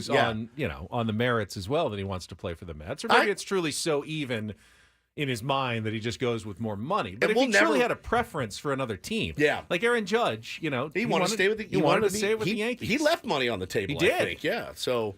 And I can't say that he made the wrong call by doing so. Correct. As great as it would have been to have Aaron Judge here. I mean, based on based on what's transpired, we'd be looking for a way to move him at this point. You know what I mean? Because to be committed to that many guys for that much money, it's tough. So presumably they wouldn't have signed Xander Bogaerts if they had signed Aaron Judge. Correct. Not presumably. I can guarantee you they wouldn't have signed Xander Bogaerts. But that would have been an even bigger contract. Jackson Merrill may not have even. Where would you put it? Where would you have put Jackson Merrill this season if you had? Yeah, short. Well, he had natural Kim this year. It's true. So I don't know, man. I mean, Soto's going to get his bag, certainly. I don't know why I feel it, but I would be surprised if he didn't go to the highest bidder. I mean, that's just kind of the Boris way. Somebody said in the chat, ego. Yeah, I mean, you want to be the highest paid player or whatever, whatever strokes your ego. I can't blame him, certainly. I mean, if you're in this position as a 26-year-old, it's a pretty amazing position to be in. So wish him the best. It won't be here. I know that. All right. We still need to check traffic, Paulie? Yes. All right. Check traffic, and then we'll come back with are the Dodgers are they rubbing it in? Is that what they're doing? That's what you think they're doing. Coming up after Kelly's traffic here on 97.3 The Fan. From the 97.3 The Fan Traffic Center, here's Kelly Danick. Crash is finally cleared on westbound 78 at Vista Village, so speeds are improving there. Now getting reports of a collision involving a car and a pickup truck northbound side of the 805 before the 54. They're over the right shoulder. I'm Kelly Donick with Ben and Woods, San Diego's #1 sports station, 97.3 The Fan. I actually wasn't even paying attention to it anymore. Mookie had another podcast. Was it yesterday? I believe so. It dropped yesterday. Who did he have on? Max Muncy? The whole team was there. Yeah, so they had their World Series party. And then in the middle of the party... At Mookie's house? Yeah. Oh. They broke away to do a podcast. And it was... on this one that I saw, it was like Walker Buehler, Brent Honeywell, Max Muncy. I went through the podcast to find this clip, and there were several different groups of guys with him throughout the hour, however long it was. Yeah, Chris Taylor was in there, which is weird because he didn't play much, did he? I didn't play much in the World Series. He played once, I feel like. In the World Series. Yeah. But, yeah, I mean, look, I will say this. I wish it's good content, all right? It's good content. I will give him that. He's pretty good at what he does as far as the podcast, and obviously gets really good guests on. And Dodger fans, though, they hated this podcast more than we did when he was doing it in season. They were furious when he had started his postseason really slowly, and he's still doing a podcast. He did the podcast with Tatis. They lost their minds, and but I don't know, man. I don't need any more pats on the head from the LA Dodgers. It just kind of bummed me out yesterday when I saw it. Yeah, we've already established that they felt like the Padres were the team to beat. Yeah. But there actually was an interesting part of this clip, and it didn't have anything to do with this season. I thought it was more interesting when he started talking about what happened 2 years ago when the Padres knocked the Dodgers out of the playoffs. Here's Mookie and company. I told the boys, to be honest, and I think all of y'all would agree, that Padres team was the best. They were the best team. Best team and the hardest atmosphere to play. Hardest atmosphere to play. I mean, shout out to y'all at Petco. Y'all, that's a great. Y'all support y'all's team. Thank you. I mean, we got one of these though, but holds up his ring finger. Y'all support y'all's team. Yeah. So, but I just felt like once we got past that Padres series and going into that, I don't know how many times we talked about it. Hey, we got to change how we do things. And when we played them 2 years ago, we went down there. We stayed an hour away in that resort. Yeah. Everyone drove down by themselves. It just felt like a vacation. There was no way we were going to win that game. We didn't have a workout on the off day. It was just that. Hey, free for y'all. Y'all do whatever you want to do. And so for me, just going into that, it was hey, we got to change how we do things as a team. And, I don't know how many times you and me talked about it. Yeah, it was a lot. We got to change this. I remember that, and I said it at the time. Yeah, I do. Now that remember he that? brings it up, I do. I remember. They didn't work out. Mm-hmm. They were we got this in the bag, straight up. Just drive your own cars. Drive your own cars down. Where were they stay? So they stayed in a resort. They said an hour away. So they were up southern Orange County or North County somewhere, probably. Yeah, somewhere up there. And I just remember. I remember when that happened. I think Mookie even did a TV appearance, and they asked him on. It was I can't remember who he was on, but. No workouts, no nothing. No, the day of, day before the game, no workouts. And I was like, oh, okay. Padres went out and handled business. And, look, it just makes it sting a little bit more when you hear, look, we know we have a great environment here. If you've been to a game at Petco Park, it's a really tough place to play. And I love that for us. But I don't know. It just bugged me. It bugged me. I will say this. I am a little jealous that all those guys are creating content, though. I would like if our guys had a podcast, too, because then we could listen to it and play that. That'd be fun. See, I made the point yesterday. That's just competition for us. It's not, though. It's our competition. It's not competition for us. Not even in the slightest. If Jake Cronenworth decided to host a daily podcast from 6 to 10 a.m. every morning, you wouldn't think that would be competition for us. I doubt very much that he would do a 4-hour podcast every single morning. But if he did, yes, then that would. I mean, he was promised a 3-hour podcast, but then they made him do the 4th they said, look hour. at your contract, bud. Yeah. Mm-hmm. I don't know. I get it. It just makes it worse hearing it.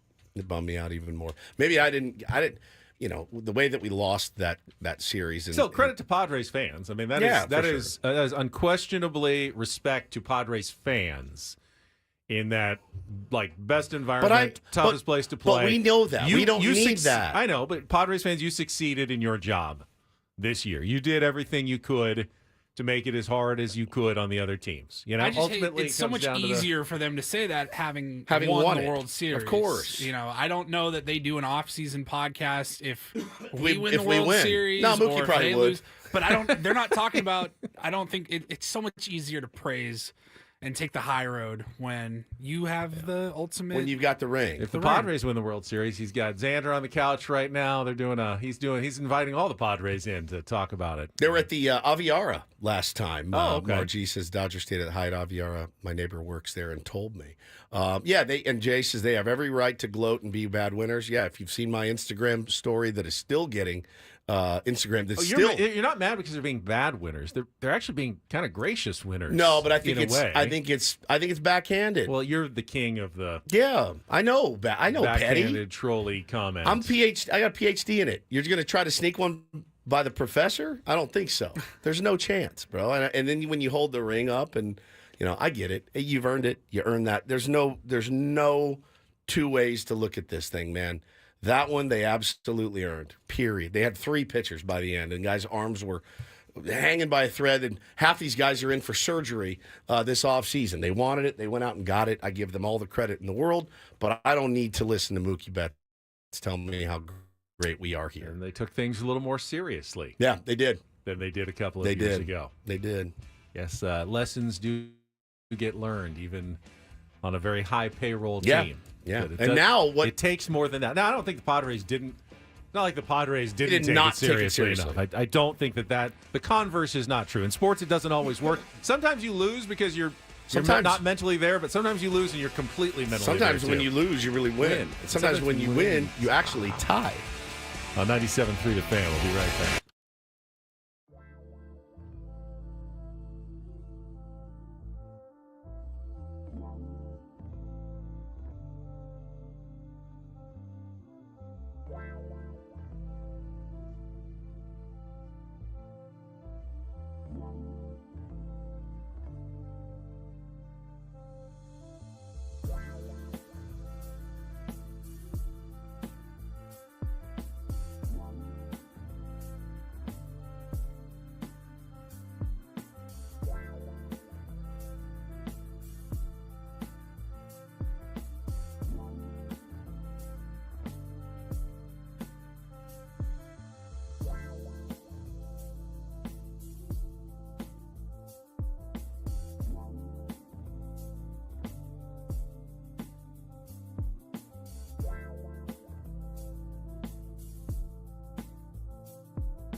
All right, we are halfway home on a Wednesday. Ben and Woods, 97.3, The Fan.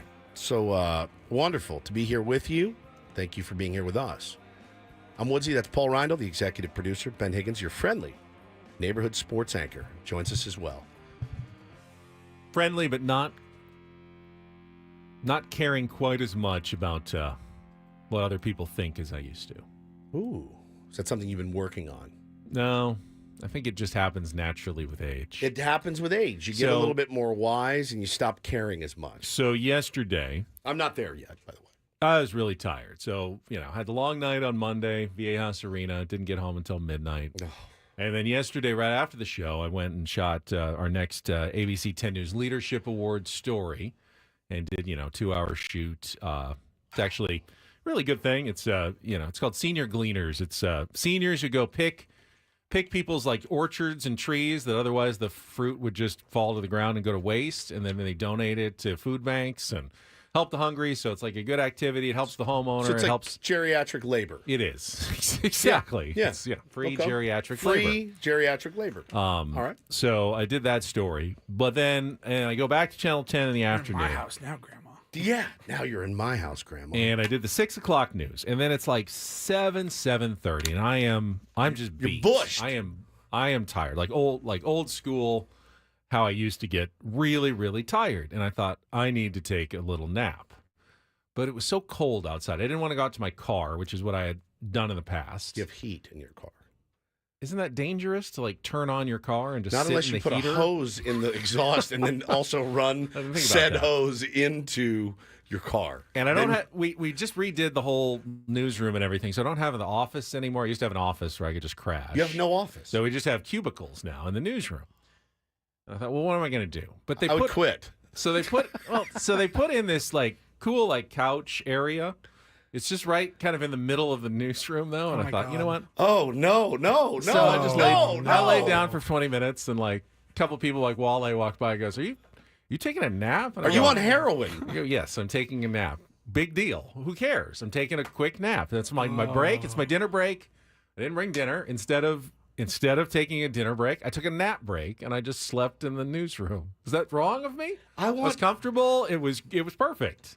I want to cut your head open and crawl inside. But why should I care? It was the right choice for me. Like it was the perfect, and I felt so much better. You're not embarrassed? That's what I'm saying. Like Why don't we it's just like set I'm up at some the pillows on the big island table in the kitchen here, the community area, and Ben just takes a nap across that. It's nice and flat. Like, Not tired right now. We have a huge island in there.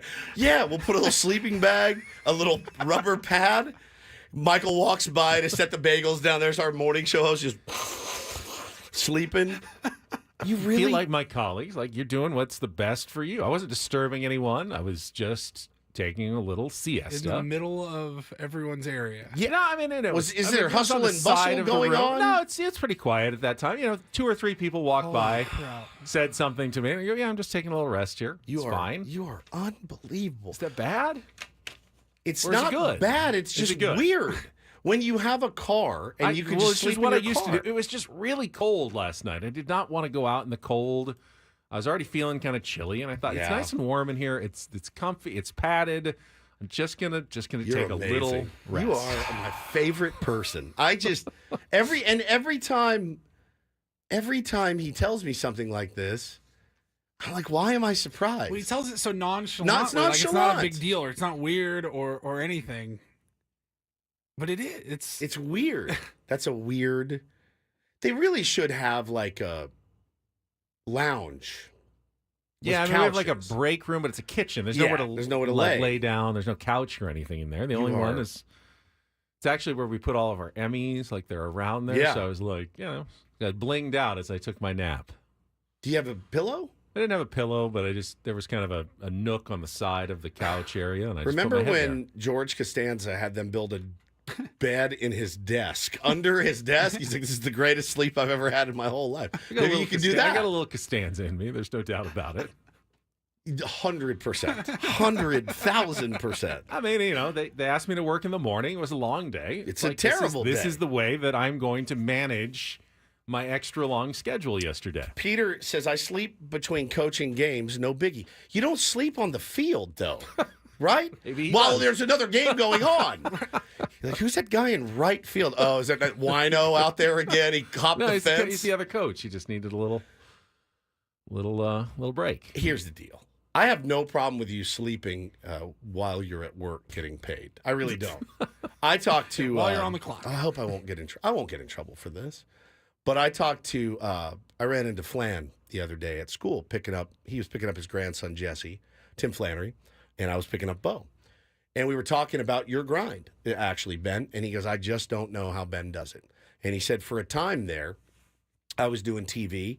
I did it for about 3 years, and they paid me a really good amount of money. And, man, an ex-ball player, and Flan wasn't back in the day where he was making, a ton of cash. Correct. So he needed a gig. And he goes, I really enjoyed it, but then they kind of took the art away from it, right? And I couldn't just come in, do my segment, and leave. They really wanted me there 9 to 5. He goes, and this is a quote, he goes, they gave me this bitchin' office up in the corner, and it had a couch and a desk. And he goes, I would come in my suit and tie. He goes, I would hang up my shirt and tie. I would sneak out the back door. I would go surf beacons, and then I would come back to work and do my thing. And I said, Flan, you SOB, that's such a great story. He goes, bro, you couldn't keep me in an office like a caged tiger all day. And I said, oh, that's badass. Now, he came in, he did his work. Who cares? You come in, you do your work. I do think you should. I always get my work done. You always get your work Always get my work done. The thing I would fear if I were you is like sleeping through something. And I guess by sleeping in there, you mitigate that. That's exactly. Then wake up. You got 10 minutes. And when I went to my car, I always would set my alarm. It's just 20 minutes. You slept through it before. Once or twice. It has happened, yes, but very rarely. I'm worried about you. I'm worried about your lack of rest. Well, it's gotten much better lately. And the last couple of years have been way better than the previous few. Just this week has been a longer week and just felt a little extra tired. I love that you just curled up right in the middle of the newsroom. Yeah. Kimberly Hunt walking by. Yeah. There's Ben, like a junkie, passed out, nodding off at work. See, they don't have to worry about that with you. They don't think that you've been out drinking. That's true. You know what I mean? They just know he's really, really tired. In some ways, don't I look like I'm working extremely hard? Wow. He's that tired because he works that hard. No, it looks like you're sleeping at work. All right. Yeah. Could be. Could be a good thing. You're amazing. Just amazing. It never fails to delight me, his stories. I felt good after that. And 20 I feel minutes, good this all you morning. needed, right? 20 minutes is the key. That's it. If you go longer, it actually 20 is a perfect number. Wrecks you. Yeah, 20 is a perfect number. It's all you really need. It's hard to get. I can't nap at all anymore. My wife has beaten it out of me entirely. Elisa says, so the nap is eye wash. Yes, I work so hard. If you worked as hard as I did, you'd be as tired as I was, and you'd be taking a nap as well. Yeah, that's true. Apparently, all you awake people aren't working hard enough. Keegan says, didn't Ben fall asleep once during the show? Yeah, a few times. More than once. More than once. Yeah. Definitely. He fell asleep while driving the two of us once. Yeah, he did. I didn't. I was resting my eyes. He did. Because we had to wake you up and say, the light's green, go. Was that in the morning? No, I think it was on the way home. We were at spring training, Bell Road, those long, signals straight take forever. They take 40 minutes. In yeah, Peoria. when you're at a signal for 20 minutes, it's the perfect nap length when it's not turning green and you know you're going to be sitting there forever. Take a little rest. Yeah, a little snooze. I thought we were going to die. Yeah, well, I mean, you can only point out the restaurants that are on Bell Road so many times before. What is that, Long John Silver's? I'm like, dude, wake up. What are we doing here? Oh, they got a TGI Fridays there. Oh. Yeah, Ben Skeens, Tyler says. You're walking around the office. I outwork you. I outwork you. I outwork you. Yeah, taking a nap at work in the middle of the newsroom. You are a delight. You are such a delight. Well, I love you, and I think that you deserve all the naps. I would just go to the car next time, though. I'll probably just turn on the car. You're yeah, right. You don't want to make it a It's only habit. 20 minutes, you're fine. You don't want to make it a habit of like, oh, God, he's in there asleep again. I don't want to waste all the gas in my car either. You know me. I'm frugal that way. He's out there freezing cold in his car. I used to have a blanket in my car, but I rarely need a nap anymore, so I don't have the blanket there. You're unbelievable. You're unbelievable. Oh. Anyway. Padres made some moves yesterday. They did. You want to get into those now, or do you want to wait and do that in our next segment? I'll leave it up to you. It's up to you, buddy. Oh, thanks. Yeah. All right, let's take a quick timeout. We'll come back. Padres had a deadline yesterday to protect players on the 40-man roster or risk losing them in the Rule 5 draft. Now, you're not going to be super familiar with the names we're talking about, but there is always implications to these moves, and this is what the Padres and A.J. Preller are up to, so we will talk about what they did and did not do yesterday when we come back. And there's a couple of surprises were DFA'd yesterday around baseball. All right, yeah. We'll get to all of those moves yesterday on After Traffic here on San Diego's #1 sports station, 97.3 The Fan.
Hamul Casino. Fun above all else.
Tier 1s in our YouTube chat are starting to share the craziest places they've slept, which is fascinating.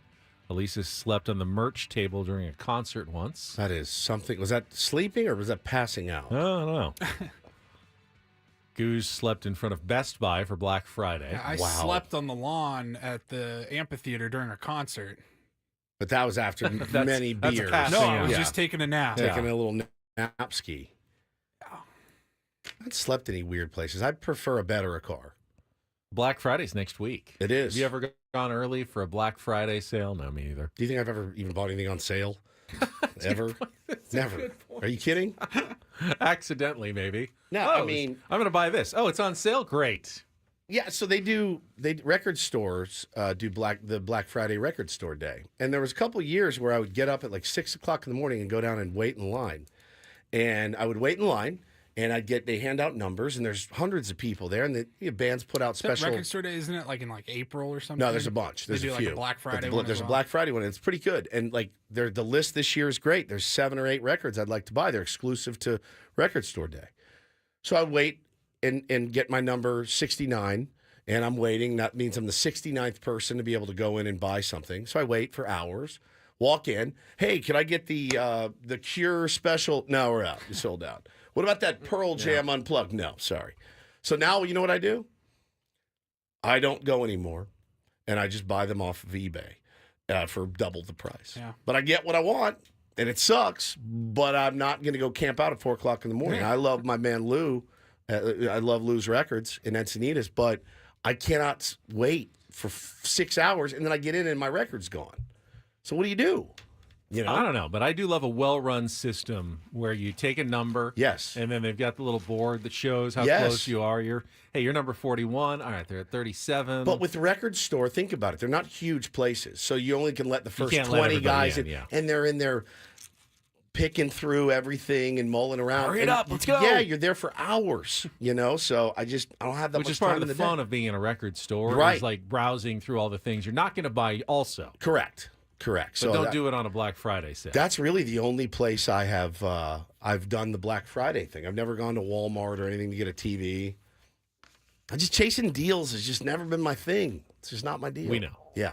Yeah, we know. Padres are They're chasing some deals. Chasing some deals. Could be chasing some deals in the Rule 5 draft. This week is the deadline to add prospects to the 40-man roster to protect them from the Rule 5 draft, which takes place at the winter meetings next month. Those are prospects who have enough service time in the minors. Once you've gone through enough years and they haven't put you on the 40-man roster, other teams can pluck you away for, I think it's like $50,000, and then they can keep you if they put you on the major league roster for the entire next season. You got to be there for the entire season. And think about Stephen Kolek last year was a Rule 5 selection from A.J. Preller from the Seattle Mariners, and we saw Kolek on the roster until he wasn't. And once you let him go, he can go. He goes back. But to the they team. didn't let him go. They put him on the IL late in the year, so they kept him enough that they have him, and now he doesn't have to be in the big leagues. They can put him up and down next year, but they couldn't do it this year. They had to keep him on the big league club. So there were a couple of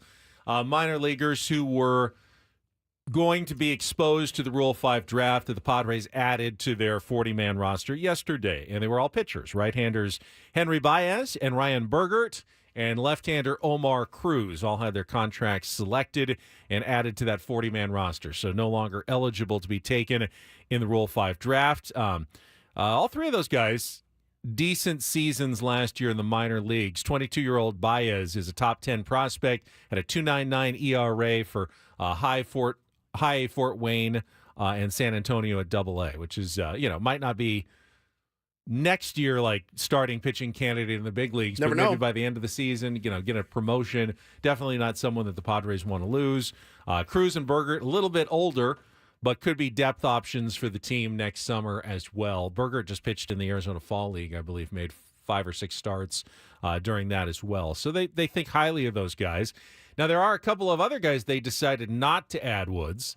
Lefty Jagger Haynes. See, that's the name that I had seen mentioned as the one guy they would protect. But he has never pitched above High A. Okay. I think they probably feel it'd be a stretch for another team to put him on the big league roster all year. Yeah. Even though he's intriguing, that's a tough ask for a guy to make that jump, and then you can't even send him down to the minors next year. Yeah, you gotta weigh it. Because if somebody gets him, he's got to be on the big league roster, so they have to be prepared to use him. So it gives you a little bit of an idea of where they value He's guys. the Padres' number 20 prospect. The highest prospect that they didn't add was catcher Brandon Valenzuela, who's their number 12 prospect. Really good defensive catcher, but didn't have a great offensive season last year. There could be a team in need of catching, though, who could take a flyer on him in the Rule 5 draft. And the one that surprised me a little bit, and again, I'm not Matt Friars. I'm not a huge, minor league Padres expert, but Javian Sandridge is a left-handed reliever, essentially. 21 ranked prospect in the system. Wasn't great last year. Had a 4.28 ERA, but hot. That's AA and AAA. A lot of strikeouts, 95 strikeouts in 61 innings. So we're talking about 1.5 strikeouts per inning. Now walked way too many guys. Mike Shildt would go crazy. A guy who walked 49 batters in 61 innings, drive him crazy. But you could definitely envision another team going, hey, we make a tweak or two. We can fix him. Take this guy, he strikes out, misses a lot of bats. He's a lefty reliever, just like Kolek was. Kolek's righty. Oh, that's right. Kolek's a righty. But that's the kind of guy that you kind of can hide in your bullpen and you bring him out in low-leverage situations and work on him during the year. I would be a little concerned that the Padres could lose Javian Sandridge in the Rule 5 draft next month, but apparently they're not. They're not. They have 37 guys on their 40-man roster right now, so they could have protected someone else, but you also need room. If you're going to sign guys, if you're going to try to take someone in the Rule 5 draft, you need to keep some spots open in the offseason, or otherwise you're just going to be exposing players again after you go over the 40-man limit. Yeah, it's tough, man. You see some of the teams releasing former top prospects. The Cubs released Brennan Davis, who he was one of their top prospects, outfield prospect, but injuries have derailed him. George Valera of the Guardians, again, really good at AAA, but the injuries have gotten some of these guys out of it. But the biggest name I saw was Albert Alzolay? Albert Alzolay was a Cubs closer at one time. He had 22 saves in 2023 with a 2.67 ERA, but he had Tommy John surgery late in the season. He's going to miss most of next year. I don't know that you want to add a guy like that because, if you add him, you can IL him. I mean, it's a decent flyer, a guy that's got really, really good stuff. Well, how much control would he have left? I don't know. Is he just a free agent at the end of it next year? I have no idea. Yeah, that's a bad spot for him to be in. When you have 1 year left and you have Tommy John surgery, you're not. I mean, you're it's pretty screwed. You're kind of on. You got to get healthy first. You're on your own. You kind of got to get healthy. Yeah, unfortunately, he was probably the biggest name that was given his papers yesterday. So, a couple of moves, not earth-shattering stuff, but this is the business of baseball. The stuff that AJ Preller and his staff have to do on a day-to-day basis when not everybody's paying attention necessarily to the bigger moves of the Padres and the speculation. This is the the decisions you make all throughout the offseason to try to formulate that roster. Yep, 100%. So we'll see if the Padres you think the Padres trying to compete. It was almost a surprise last year that they took a Rule 5 draft pick because that's one of your 26-man roster spots eaten up by a guy who you're not really expecting to contribute. And Kolek, he had a couple of moments, but he was mostly hidden at the back end of the roster for a lot of the season as a low-leverage reliever. Padres, if they had maybe known that they were going to win 93 games, might have said, well, we can probably use that roster spot to better effect and try to win another game or two with another player. I'll be interested to see what they do this year and if they even think about adding a Rule 5 draft pick next month. Wasn't there a year we started with like three? Yeah, that was tough. Those are the bad days. Those were the tough days when you're just taking flyers on prospects, hoping to just lightning strikes, and you end up with a guy who ends up really good. The Flying Hawaiian was a Shane Rule Victorino, 5 draft pick who ended up having a pretty decent career. Not most of it with the San Diego Padres, unfortunately, but later on, Shane Victorino was a Rule 5 draft pick, and there are occasional guys who just don't have an opportunity in their organization. This is a chance for them to get an opportunity perhaps in another organization where they're not blocked by better players that are in front of them and just get a chance to shine somewhere else. Mark Canha was one. Anthony Santander was really? one. Yeah. Brad Keller was one. Tommy Canley was one. Ryan Noda, Delano DeShields Jr. I think who's the knuckleballer? R.A. Dickey was one of those guys as well. So yeah, man, there's definitely a pattern here. It again, injuries can really help a team make that decision. Like we just mentioned, the Guardians and the Cubs, one of their top prospects.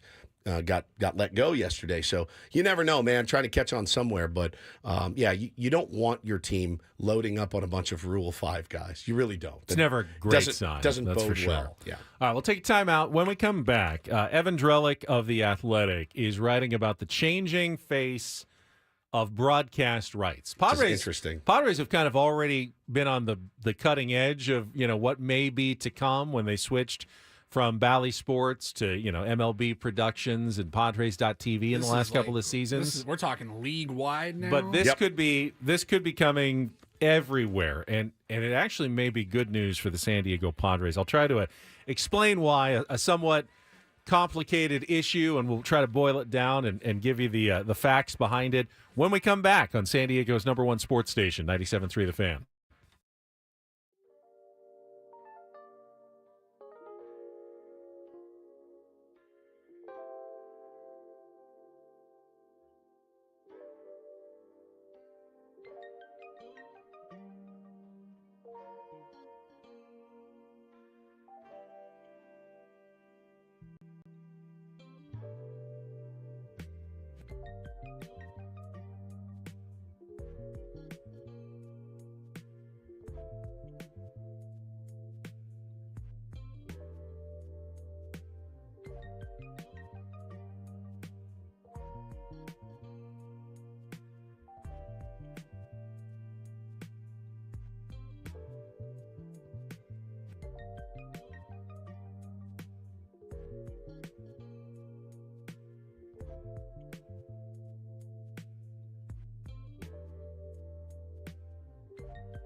Welcome to the newest member of the San Diego Padres organization, Woods. This just tweeted in by baseball reporter, writer Francis Romero. Dominican starting pitcher Oliver Franco, 18 years old, officially signed with the San Diego Padres. Franco is from San Cristobal, 6'7", 200 pounds. Great command of the strike zone, fastball at 88 to 93 miles per hour with lots of projection to throw harder. The current international period ends December 15th. So Padres have a little bit left over after they spent most of it or right at the beginning of the year on Leo Dallas DeVries, if I remember correctly. Now they have just a tiny bit left to sign a couple other guys before December 15th. Again, they're not expecting Roki Sasaki to come out this period. Otherwise, they wouldn't have any money for him. Spent a dollar. They're hoping that he comes out for the January 15th new period that opens up, but they're filling their last slots. And apparently, 18 years old is a little older than most of the international signings. Obviously, with that, 88 to 93 is no longer a head-turning velocity. But, you develop guys. And 6'7", 200, though, you do feel like I could get in there and get some work, get in there and work our magic on him and get him throwing harder. At the very least, A.J. Preller may have a power forward for his pickup basketball team 100% in the future. So that just reported in.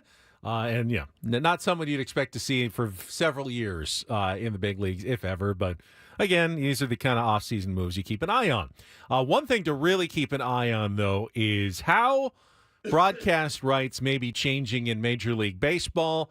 A new story out from The Athletic's Evan Drellick yesterday that I think could be very good news for the San Diego Padres, and we'll try to explain it right after a check of traffic on 97.3 The Fan. From the 97.3 The Fan Traffic Center, here's Kelly Danick. Traffic is sponsored by Valvoline Instant Drive-Thru Oil Change, your trusted Instant Drive-Thru Oil Change. Looks like things are starting to wind down a bit around the county. Crash has cleared on westbound 8, the northbound 67 connector.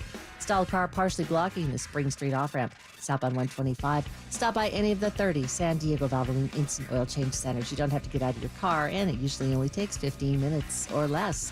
Plus, get a free courtesy check of your tires and battery. Visit SoCalOilChange.com for directions and discounts. SoCalOilChange.com. I'm Kelly Danick with Ben and Woods, San Diego's #1 sports station, 97.3 The Fan. So as we know here in San Diego, the Padres were impacted, one of the first teams impacted by the bankruptcy of Diamond Sports Group. Brutal. Bally Sports. That happened last season, 2023, when the Padres lost their TV deal and was the first team to go to MLB Media produced rights. Since then, the Arizona Diamondbacks have gone on to they have like dbacks.tv now. And other teams are now starting to follow suit. Other Bally Sports / Diamond Sports Group teams that are in the bankruptcy case, which is still ongoing, but even teams that are outside that realm, according to this report by Evan Drellick in The Athletic, they're looking at the expiration of deals. And Rob Manfred has in his kind of grand plan for baseball that as all these deals expire, he doesn't want them to go out and sign new extensions with Spectrum or whoever. He wants all their teams to get their local rights together so then they can bundle them in like a giant package to sell to a couple of big sources like streamers, Amazon Prime or Apple or whoever, and get them to bid, and then they will spend what would presumably be in like the billions of dollars for rights.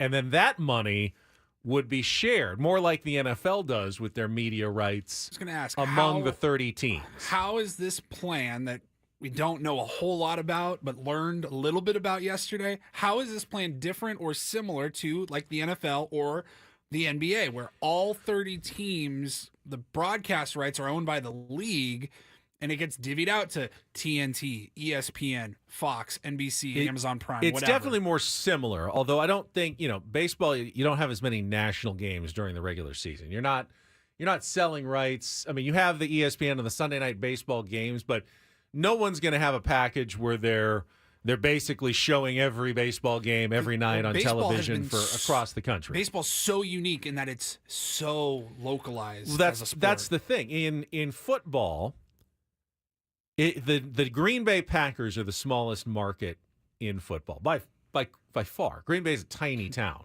yet they're one of the most popular, profitable media-centric franchises. They're the Green Bay Packers.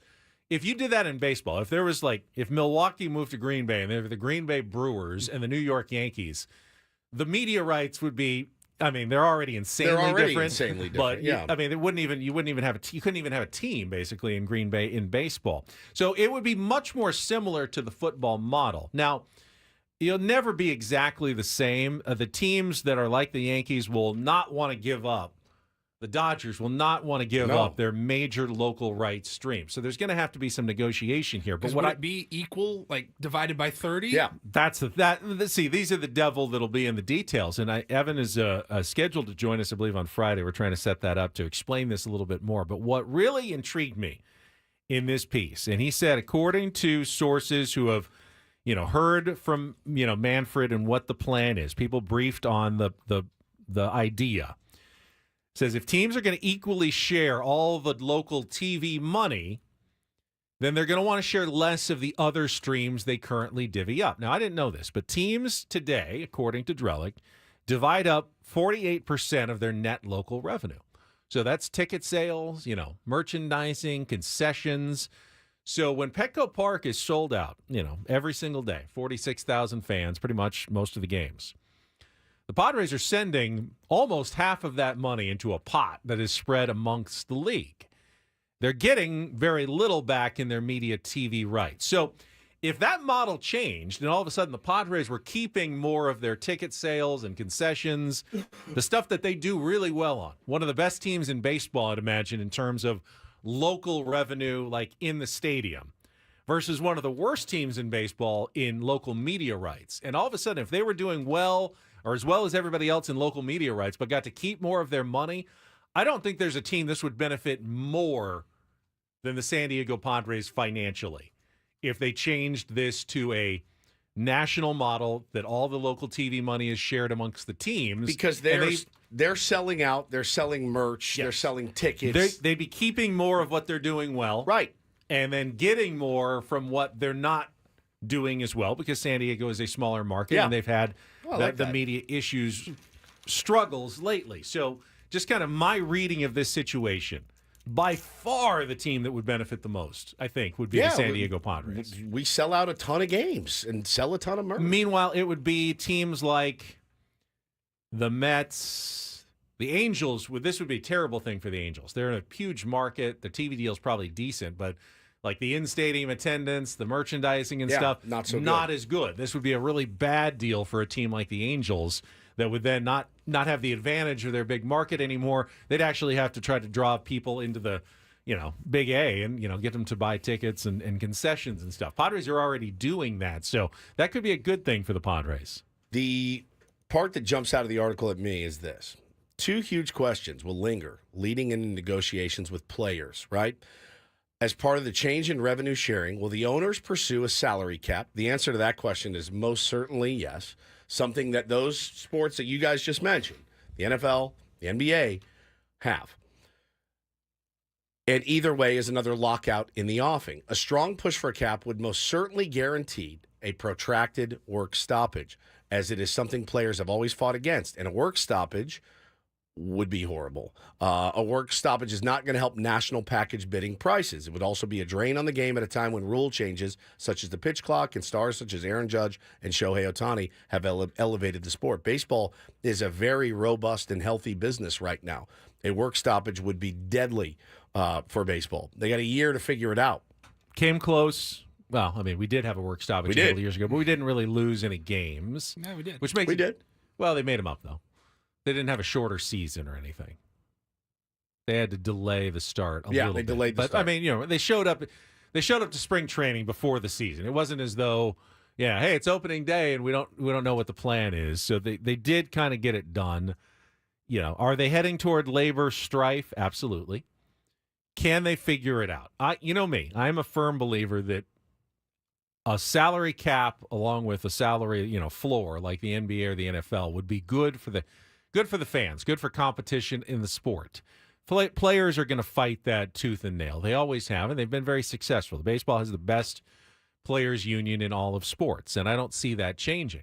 I think the only way that the owners are ever going to make this work, and they need to kind of realize this, They need to offer something so sweet. Something it's going to sting for the players. Like we're going to do a salary cap. It's going to be so insanely high in the beginning, though, and you're going to make we're going to force all of our teams to spend so much money that in the first 5-6 years of this deal, you're going to be doing so much better now that when, eventually this cap kind of kicks in, you're not going to even care. But ultimately, baseball, I think, does need to do something to check that unrestrained growth at the top where the Mets and they can spend anything they want on players, which I don't think is healthy for the sport. It's confusing. It's a bit, it causes a little bit of tired head.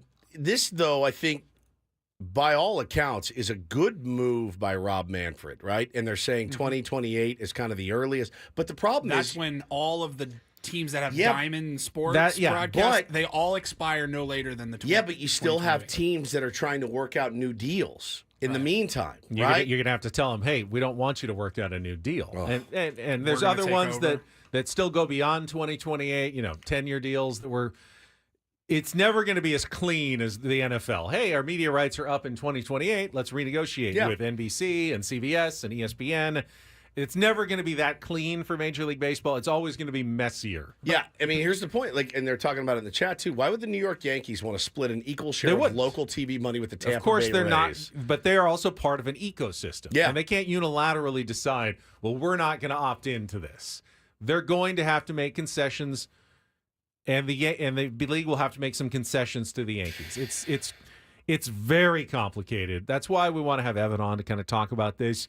This is he needs to dumb it down. This for is us. this is going to be Rob Manfred's biggest challenge and potentially his biggest legacy. This could if be, he pulls it off. Yeah, if he pulled it off, that would be. Now it's a tightrope, and given his aptitude for the feel on such things, this could blow up in his face. But back to the salary cap, because I understand why the players don't want that. They want to make as much money Obviously, as possible. yes. But if, in fact, Rob Manfred and Major League Baseball were, at least in some regards, trying to follow the NBA's model, the NBA makes so much money on these TV deals. We've talked about it in the past. Like, if you are just the casual of casual basketball fans who couldn't care less about the broadcast deals that were made, in the last 10 years, you're looking at these contracts that come out every summer and you're like, I've never even heard of this guy.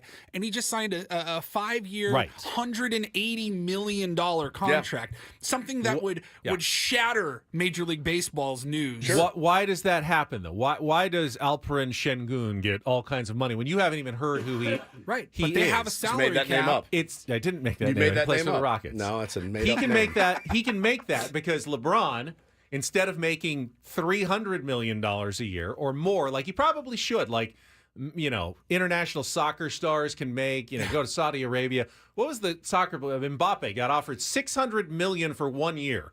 There's that much money in sports that they can do it. LeBron, though, can only make the maximum.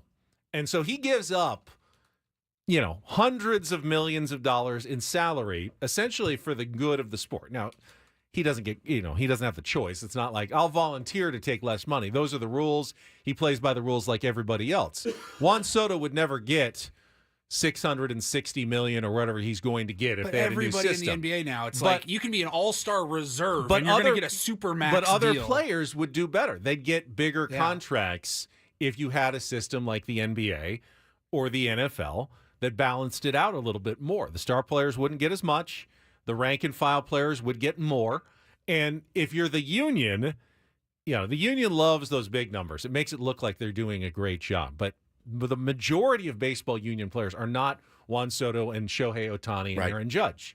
They're guys who are doing fine, but could be doing better if they could get the big-time stars to, buy in and go, do you really need this much? Let's force all the other teams to spend more money on us. So instead of a $20 million deal, I'm getting a $27 million deal. If you have 300 players who get an extra $7 million and Juan Soto makes less, $100 million less on his big deal, that's way, way better for the league and the players. It just doesn't look as good for the big-time stars. Yeah, it's tough, man. It's tough. So maybe the Players Association could come around. They if could. It's going to help the majority Absolutely. of players. And the top 1% of MLB players are going to take a hit, but it's like, you can go back to the NBA, like LeBron. Bron, you signed $1 billion Nike deal. Yeah, Like, and Shohei, you're going to be underpaid. $100 million in technically. endorsements. Yeah. Now, Right. players don't trust the owners with good reason. Sure. There's been histories of collusion and other things. They don't trust the owners to do what's fair and right. So they always fight, as their union, as they probably should be doing. The owners are going to have to know that this is not going to be. They should not ever have a big win in this. It should be fair, but I think there's a fair solution that would involve a salary cap of some sort in baseball. Be crazy, man. Be crazy to see a cap in baseball. Crazy. Right? Like, Yeah. just insane. But it can't be one where the owners go, "Oh my God, we just pulled one over the wool of the players." Yeah. That's not good for your sport. No, it's not. It makes feel good, like, "Oh, we won that negotiation." But ultimately, if You're going to win you got to lose that battle to win that Yeah. war. If you're an owner, you're in it for the war. You're not in it for, battles. lose the battle early to win the long-term war of helping your sport rein in some of the top-end costs and make everybody else rich in the process. Yeah, 100%, including yourselves. Yeah, hopefully. including yourselves. Ultimately, the owners should be the last ones. Yeah, how would make the deferments money. work for a I cap? have no Elisa idea. wants to know. It's a great question. And then everybody's just doing that. There's always going to be loopholes and workarounds, certainly. But, it's going to be hard for me to picture Tony Clark walking in and presenting that to these players and saying, guess what? We're capped now. But, Again, the maybe bubbles, not, though. Maybe not. You're going to have those tough conversations with Ohtani and Juan Soto and Aaron Judge. You Yeah. know what I mean? Like the top of the top of the line players. But everybody else, they're going to be stoked. Yeah, for sure. They could make a lot more money. For sure. Yeah, it's interesting, man. And again, Evan's going to come on and dumb it down for us here in the next couple of days. Thank God. It's hard. It's hard stuff Evan, to follow. explain it to us like we're morons. We because, are. Well, we are. Yeah, no doubt. Evan, explain it for us. Yeah, Evan, explain it.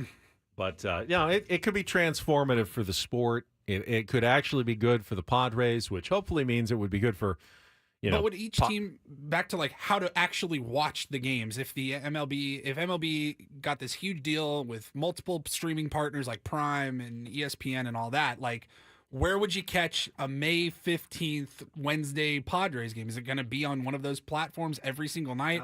Is it different? Apple TV, like you sign up for one team, you sign up for the MLB like the package. Warriors, they have their own Well, network, but and they it's also gonna play get on Tuesdays on TNT sometimes. It's going to get rid of blackouts, though, too, right? If you're That would be all the under idea as one well. Yes. umbrella. Yes. Yeah, I mean, it's so dumb. It happened to me 100 times. I had to steal a baseball game this year, and I don't do that. I'm not him. I'm not just helping myself because I'm in a different town. I just help myself to whatever. Oh, I'm not from here. That means I can just take this baseball game. Somebody said Woods would lose his mind on MLB Red Zone. Yeah, baseball's not meant for Red Zone. They have that, what do they call it? There's like the 4 games. I don't know what the hell quad they call box. it. It's horrific. It's not meant for it. It's not. But the equivalent would be like the in scoring position. Yeah. All right, the All Red right, Sox are in scoring position. Strike one, foul we're going ball, to Fenway Park pick now. off, strike Another foul one, strike ball. two. We'll come back to that game. It's terrible, dude. MLB big inning. It's horrible. All right, Paulie's got the Reindler Report coming up next. Some Jets drama, some NBA hoops as well. Don't go away. More Ben and Woods coming up on the Fan.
I know we've got some younger Padres fans and newer Padres fans who are tier ones in our chat, and I almost am amazed that people, you don't remember how it used to be. And Tony was asking, where were Padres broadcasts on TV before Channel 4 San Diego?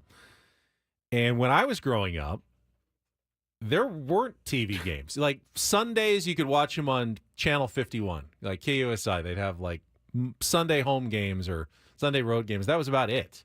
Otherwise, 90 to 95% of games were just on the radio. You listened. You rarely got to see baseball on television. They didn't have that where I lived in Dallas. We had. Did you have? Texas Rangers were always on. They had. So the Cubs always had their games on WGN. And the Braves were always on TBS, and you could watch those, but you couldn't watch your own teams. I watched so many Cubs games on WGN as That's a all. kid. I mean, all did, man. We watched tons of Cubs and Braves baseball growing up. Leon Bull We Durham. didn't have any other options.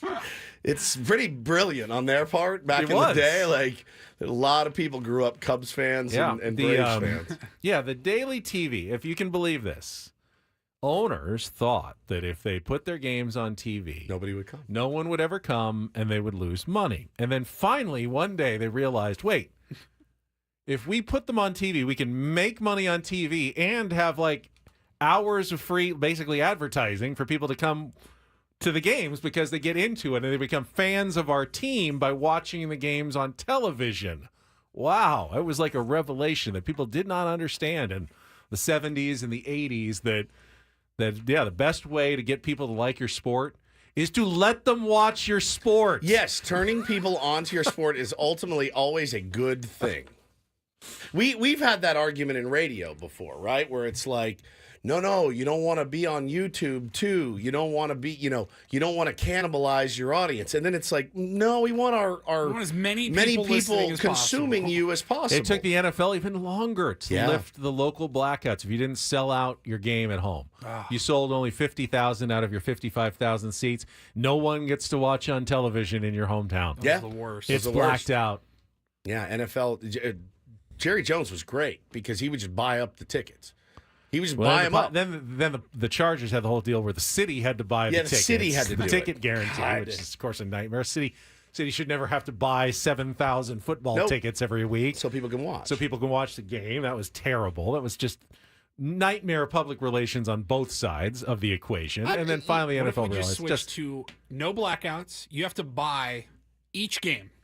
162 games. Like, like if you're like searching through Amazon Prime, you can rent movies for like $1.99 or $2.99, $3.99, $4.99, whatever. Make a price for the game. You're like, I'm gonna be home tonight. Yeah, I'm gonna pay for this game. I'm gonna watch this game. Or you're like, I'm out of town. I'm not gonna buy this game. I'm going out to dinner. I'm probably not gonna be able to catch this game.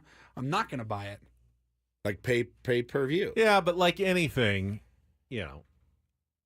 they'd rather have you subscribing, of course, than buying individually. They Team realize down just here, they're not going to make it. Just like most things, they realize once they'd rather have your money and then realize, oh, we got all these subscribers. Who cares if they watch now? We'll let you pay less per month than per game because we know it's hard. If you have to sell every game by game, then you got to sell every game. Like, all right, why am I going to watch this game? Who's pitching? Like, is it really a good enough game for me to spend the $4? If they just get you to spend the $20 a month, then you'd it's be like in the okay. chamber, dude. Then I just have to flip it on. Ben would just come into work every day. I'd have to sell him every day on why he should spend the $3 to watch the game. I'm like, are you out of your mind? So and so's coming. He's pitching. He's gonna be great. You're like, I don't know. Oh my god. Like, bro, you have to Ben for would work. watch 3 games a year. Yeah, I'll pay. I'll pay. Adam, I'm submitting my receipts for watching this Padres game and the next Padres game. They got to figure it out. They just have to. I'll just read about it in the paper. Right. It's fine. Yeah, because look, I would love to see a sharper broadcast, a better viewing experience like what you get on Apple TV. I thought they did a great job. So yeah, you hope it's not some terrible streaming platform that ends up getting the bid in 2028 and I'm like, what do I got to go buy and subscribe to now? But yeah, man, I think Amazon Prime's done a great job with football. I think Apple TV has done a great job with everything they've done. Mm-hmm. You just kind of hope it ends up on a sharp platform like that. Netflix buffering.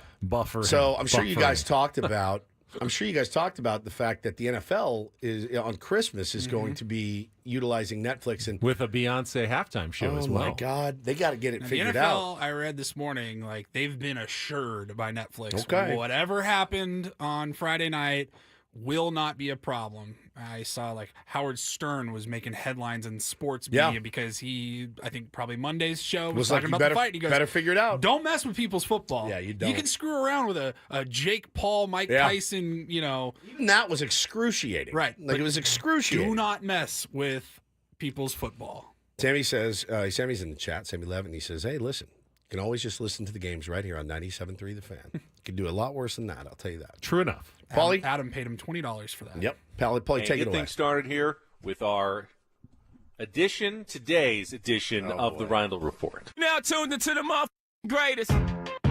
Welcome to the Reindl Report with Paul Reindl. Hi, Paul. All right. 2 stories from the world of sports that we haven't gotten to yet. We'll start off in Major League Baseball. And 1 story that you didn't know you needed. Are you laughing, biatch? It's the Reindl Report Hey, Paul, how you doing? Okay, how are you? on 97.3 The Fan. Are you ready to bless the mood? I need some help, please. That was good. Can I get a yeah? Oh, yeah. All right. All right. Sweet little Jackson Merrill just posted an Instagram post. It says, all love, SD. Hi, this is Jackson Merrill. Hi, Jackson. Such a stud.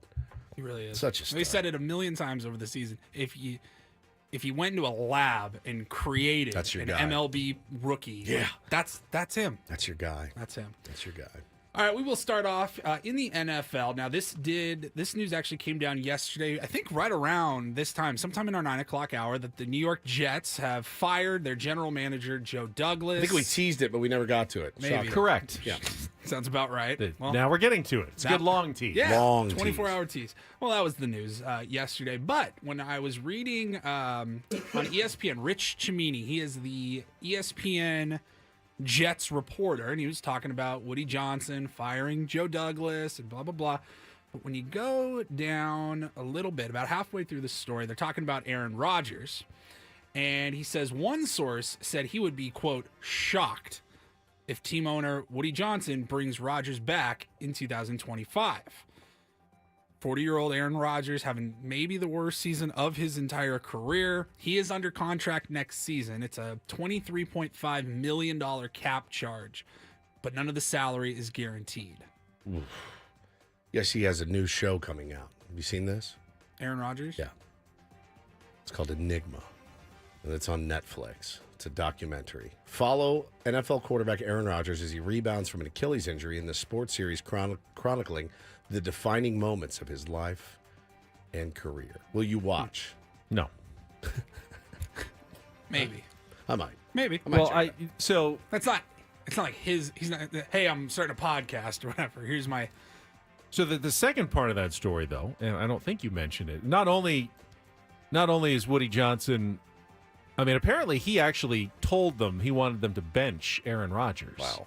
And like the coaches had to push back and go, owner, it's not a good idea. He may not be doing great, but we don't have anything better, and that would be a disaster if we just benched a future Hall of Famer at this point in his career. You I'd say can't so. do that. He had to be talked out of, like the owner wanted to bench Aaron Rodgers. I mean, think about how much money they threw him last year, who he played 1 second. 12 seconds. They've won 3 games this year. Yep. The coaches have been called into the owner's office. Head coach has been fired. GM's Yeah. been fired. The coaches have been called into the office to explain to the owner what happened with their units during the 10-9 home loss to the Broncos. During the meeting, Woody Johnson suggested to the coaches they bench Aaron Rodgers in favor of Tyrod Taylor because he felt Rodgers' performance was holding the team back. The coaches and Douglas, stunned at the suggestion, talked him out of it and convinced Johnson to stay the course, and that benching Rodgers with his pedigree 4 games into the season would not sit well with the locker room. And the coaches also felt it would embarrass Rodgers. You think Aaron Rodgers might have been embarrassed had he been benched for Tyrod Taylor? Possibly. I think it's more interesting to have walk into the owner's office. He says, "What happened to your unit?" Imagine Adam calling us in. "What happened to your unit, Woods?" I don't know. The idea of benching the future Hall of Famer sounded so absurd that one coach asked whether the owner was serious.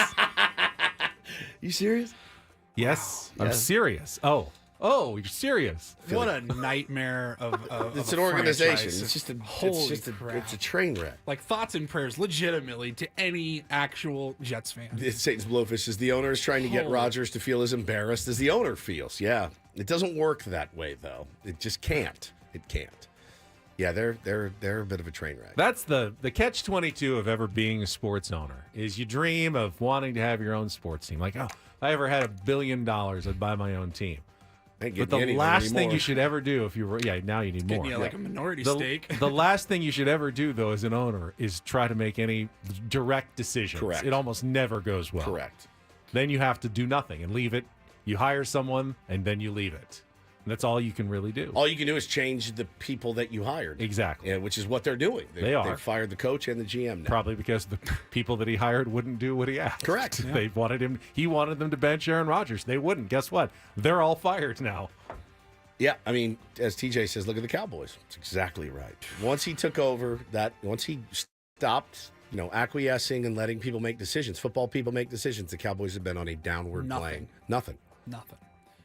All right, we'll switch over to the association. Don't talk typically a ton of regular season NBA games, but had a pretty damn good one yesterday. I watched it. The Cavaliers, the 15-0 Cavs going up against the defending champion Boston Celtics in Boston, TD Garden. If you were going to watch, see that green court? Yeah, for it was the amazing. NBA Cup? Yeah, amazing. If you're going to watch an NBA, a regular season November game, it's a pretty good one. A 15-0 team going up against the defending champs, and the streak has come to an end. Boston did win yesterday, 120-117. Very good game in Boston, but the Cavs now sitting at 15-1, still a hell of a unexpected and great start for Cleveland. Sometimes when you lose, though, you actually win. Yeah.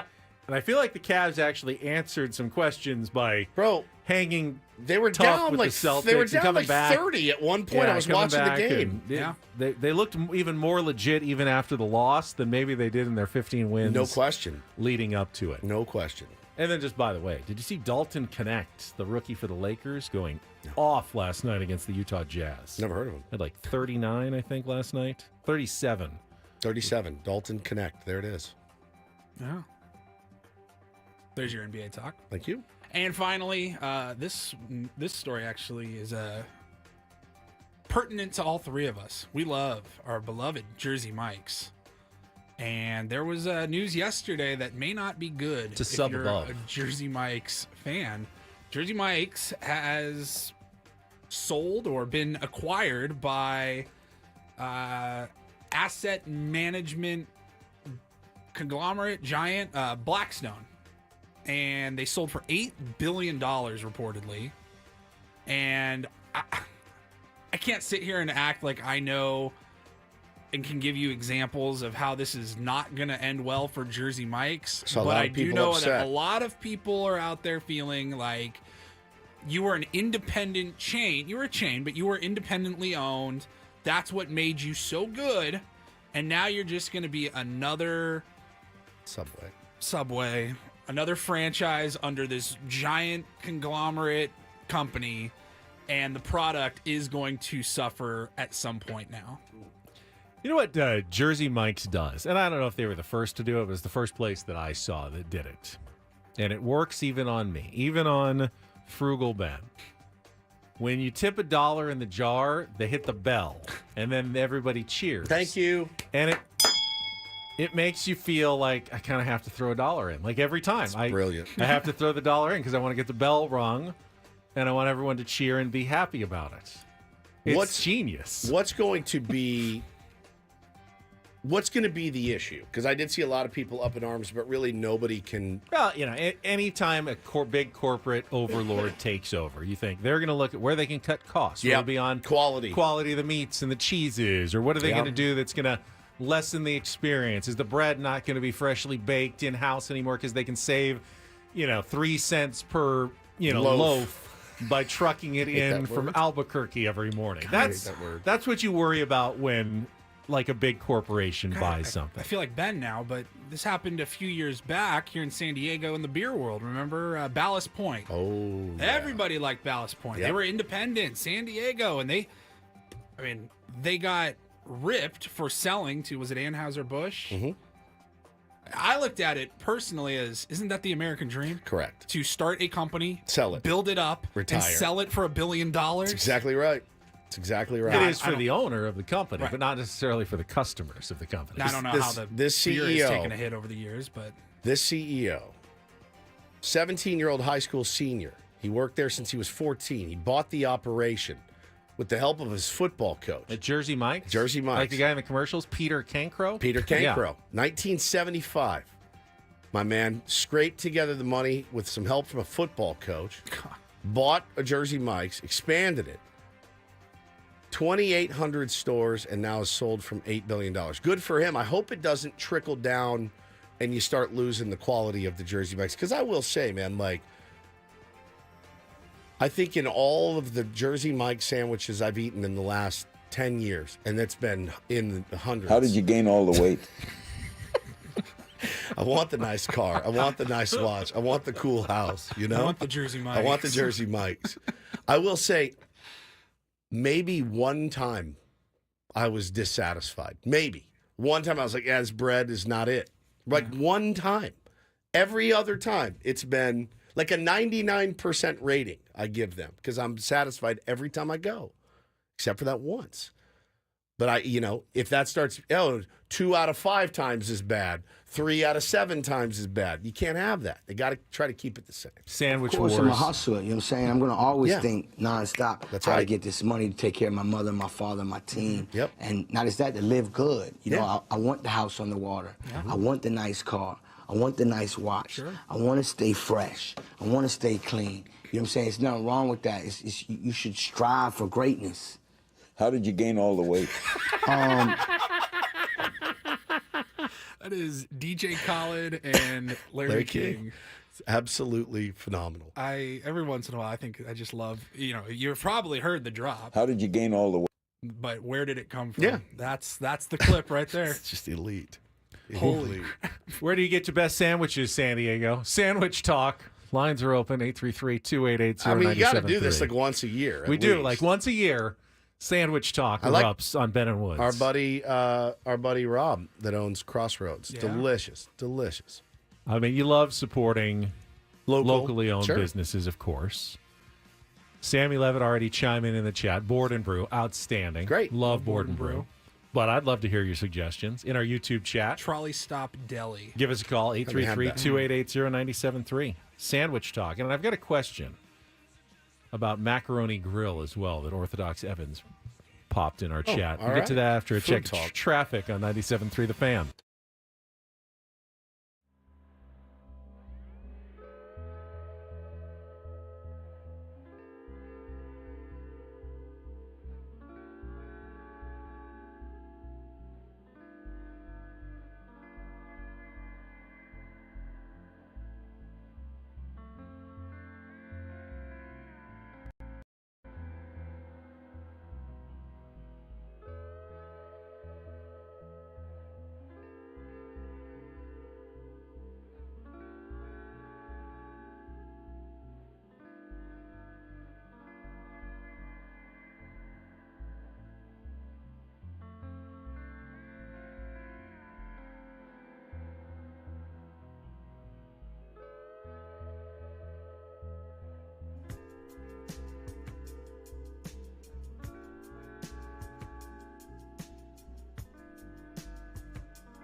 All right, here we go.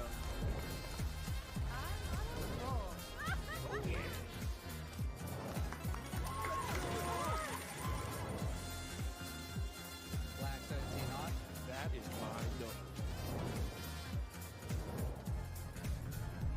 All right, hit me. Hamul Casino. Fun above all else.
You like sandwiches out there? Yeah, buddy. Once a year. You like sandwiches out I there? didn't know it was going to be today. I would have prepared. We didn't know. You never know when sandwich talk is going to take over Ben Rears Woods. its ugly head. And we asked for phone calls. We got phone calls. We got Jake on the line, wants to talk sandwiches with Ben and Woods. Jake call and say, was this just a bit, or do you guys really want to talk about sandwiches? Yeah, we know. We're love talking sandwiches. I wasn't sure. Well, since you called in, it's definitely not a bit. Now it's not a bit. Alrighty. Have you guys ever had Antonelli's Deli before? I've heard of Antonelli's, but I don't think I've tried it before. It's El Cajon, right off Bradley on the 67. Okay. I've heard people talking about it. I don't What think makes I've ever had makes it. their sandwiches special? For me, it is the bread. The bread is It's just key. relatively thick, but it is super soft. What kind of sandwich is this? Like, is it a toasted sandwich? Is it a hoagie roll? What are we I talking mean, here? they have a pretty wide variety. You get breakfast, cold subs, hot subs. I mean, it's a pretty wide variety of different sandwiches you could get over there. Antonelli's. All right, I'm going to have to check it out. Do you always go? Thanks, Jake. Do you always go with the standard white roll when you get your Jersey I Mike's? go white or wheat. I like wheat. I don't do the rosemary parm. See, my son he worked at Jersey Mike's. Yep. He loves the rosemary parm. It's okay. So I've tried it, and I like it. I had tuna on there. It was pretty good. Spices it up a little bit. I'm very basic, as you know. See, Very now, basic guy. Sammy, who loves Borden Brew, I love their sweet wheat bread, that dark brown bread. Yep. Especially for their tub of tuna sandwich, which is really good. Tub of tuna. Has avocado and jack cheese on it. What's the? How did you gain all the weight? What's the? A tub of tuna. Tub of tuna. Harvest Ranch. Yep. Market, which is in Rancho Santa Fe. My wife's office kiosk is right in the parking lot, so I will get a Harvest Ranch. Even my kids, who hate everything, we fiend for Harvest Ranch. That's one of the best sandwiches I've ever had. You get the squaw bread, turkey, lettuce, mayo. Oh my God! I think squaw bread is now politically incorrect. Oh, you can't say that anymore? Sweet wheat is what they changed it to. I didn't know this. I can't say squaw That's bread. right. I said off the reservation earlier this week. Yeah, and you need to I apologize. called out for it as well, so I did. I sent an email. I said, sorry. I Wait, never really you even did thought... get, you responded? Oh, yeah, I did. I responded. tell us I said, I never even thought about that, but I can totally see why that would be offensive to a Native American community. So I'm going to get canceled for now saying you squaw bread. bread. Exactly. I thought that's what it was called. It was, but now I don't see it being called that anymore. What do you call it? Sweet wheat? Sweet wheat. Or dark Sweet brown bread. wheat. Yeah. Sweet dark brown bread. All right. I like that. Mark wants to, I assume, talk sandwiches. Good morning, Mark. Ben. Is this Mark? How you guys doing? Yeah, how you doing, man? Good, good. I'm coming from the sandwich capital of the world, Philadelphia. There's a place in Escondido called Tina's Deli or San Marcos. I'm sorry. Tina's Deli is unbelievable, and Mark, we got good sandwiches. You just gotta find them. Tina's Deli. Yup, Tina's Deli in San Marcos on Twin Oaks. Great place. And it's all about the bread, just like the last caller said. Right. You can find meat anywhere, but it's all about the bread. You can find meat anywhere. Yeah. It's all about the bread. Hey, he's so right. If the bread sucks, the sandwich sucks. Period. That is It's key. It's just period. If the bread is horrible, Nothing else matters. Nothing else matters. The bread is really Doomed the key. from the beginning. Tina's. So, Okay. Orthodox Evans, I mentioned I had a question about Macaroni Grill. He said, should you drop the plates on purpose because they cheer when you break a plate at Macaroni I didn't know that. Grill? I've never been to Macaroni Grill. I'm not surprised. But doesn't everywhere kind of sarcastically I cheer thought when you so. drop and break a glass? I didn't think that was I think that was like a proprietary thing. I don't want to get off sandwiches, though. I don't know why you I was yanked just the curious. e-brake and got off sandwiches entirely. Well, I just promised that I had that question, so I wanted to throw it out there. All right. Well, I know what I'm getting after the show now. Yeah, now I'm just wondering where I should go. I feel like I should try somewhere new. Saw a lot of Rockin' Jenny's, Escondido, delicious. I had that. I've gone to Ike's sandwiches Well, I've a had couple Ike's of times. before. They're really good. They're kind of messy and got They a lot are. of stuff on them, but they're pretty good. How about this sandwich talk? What do you order when you go to a new sandwich shop? Like we've talked about this, like with burritos, I get a California burrito at any new taco shop because I think that's the best way to gauge and judge. Because you get the tortilla, you get the carne asada. How do they cook their French fries? Like it's a really good gauge on how much you like that place. I get a So turkey sandwich. Turkey. Yeah. I usually will look and see if the menu has like something with a box around it.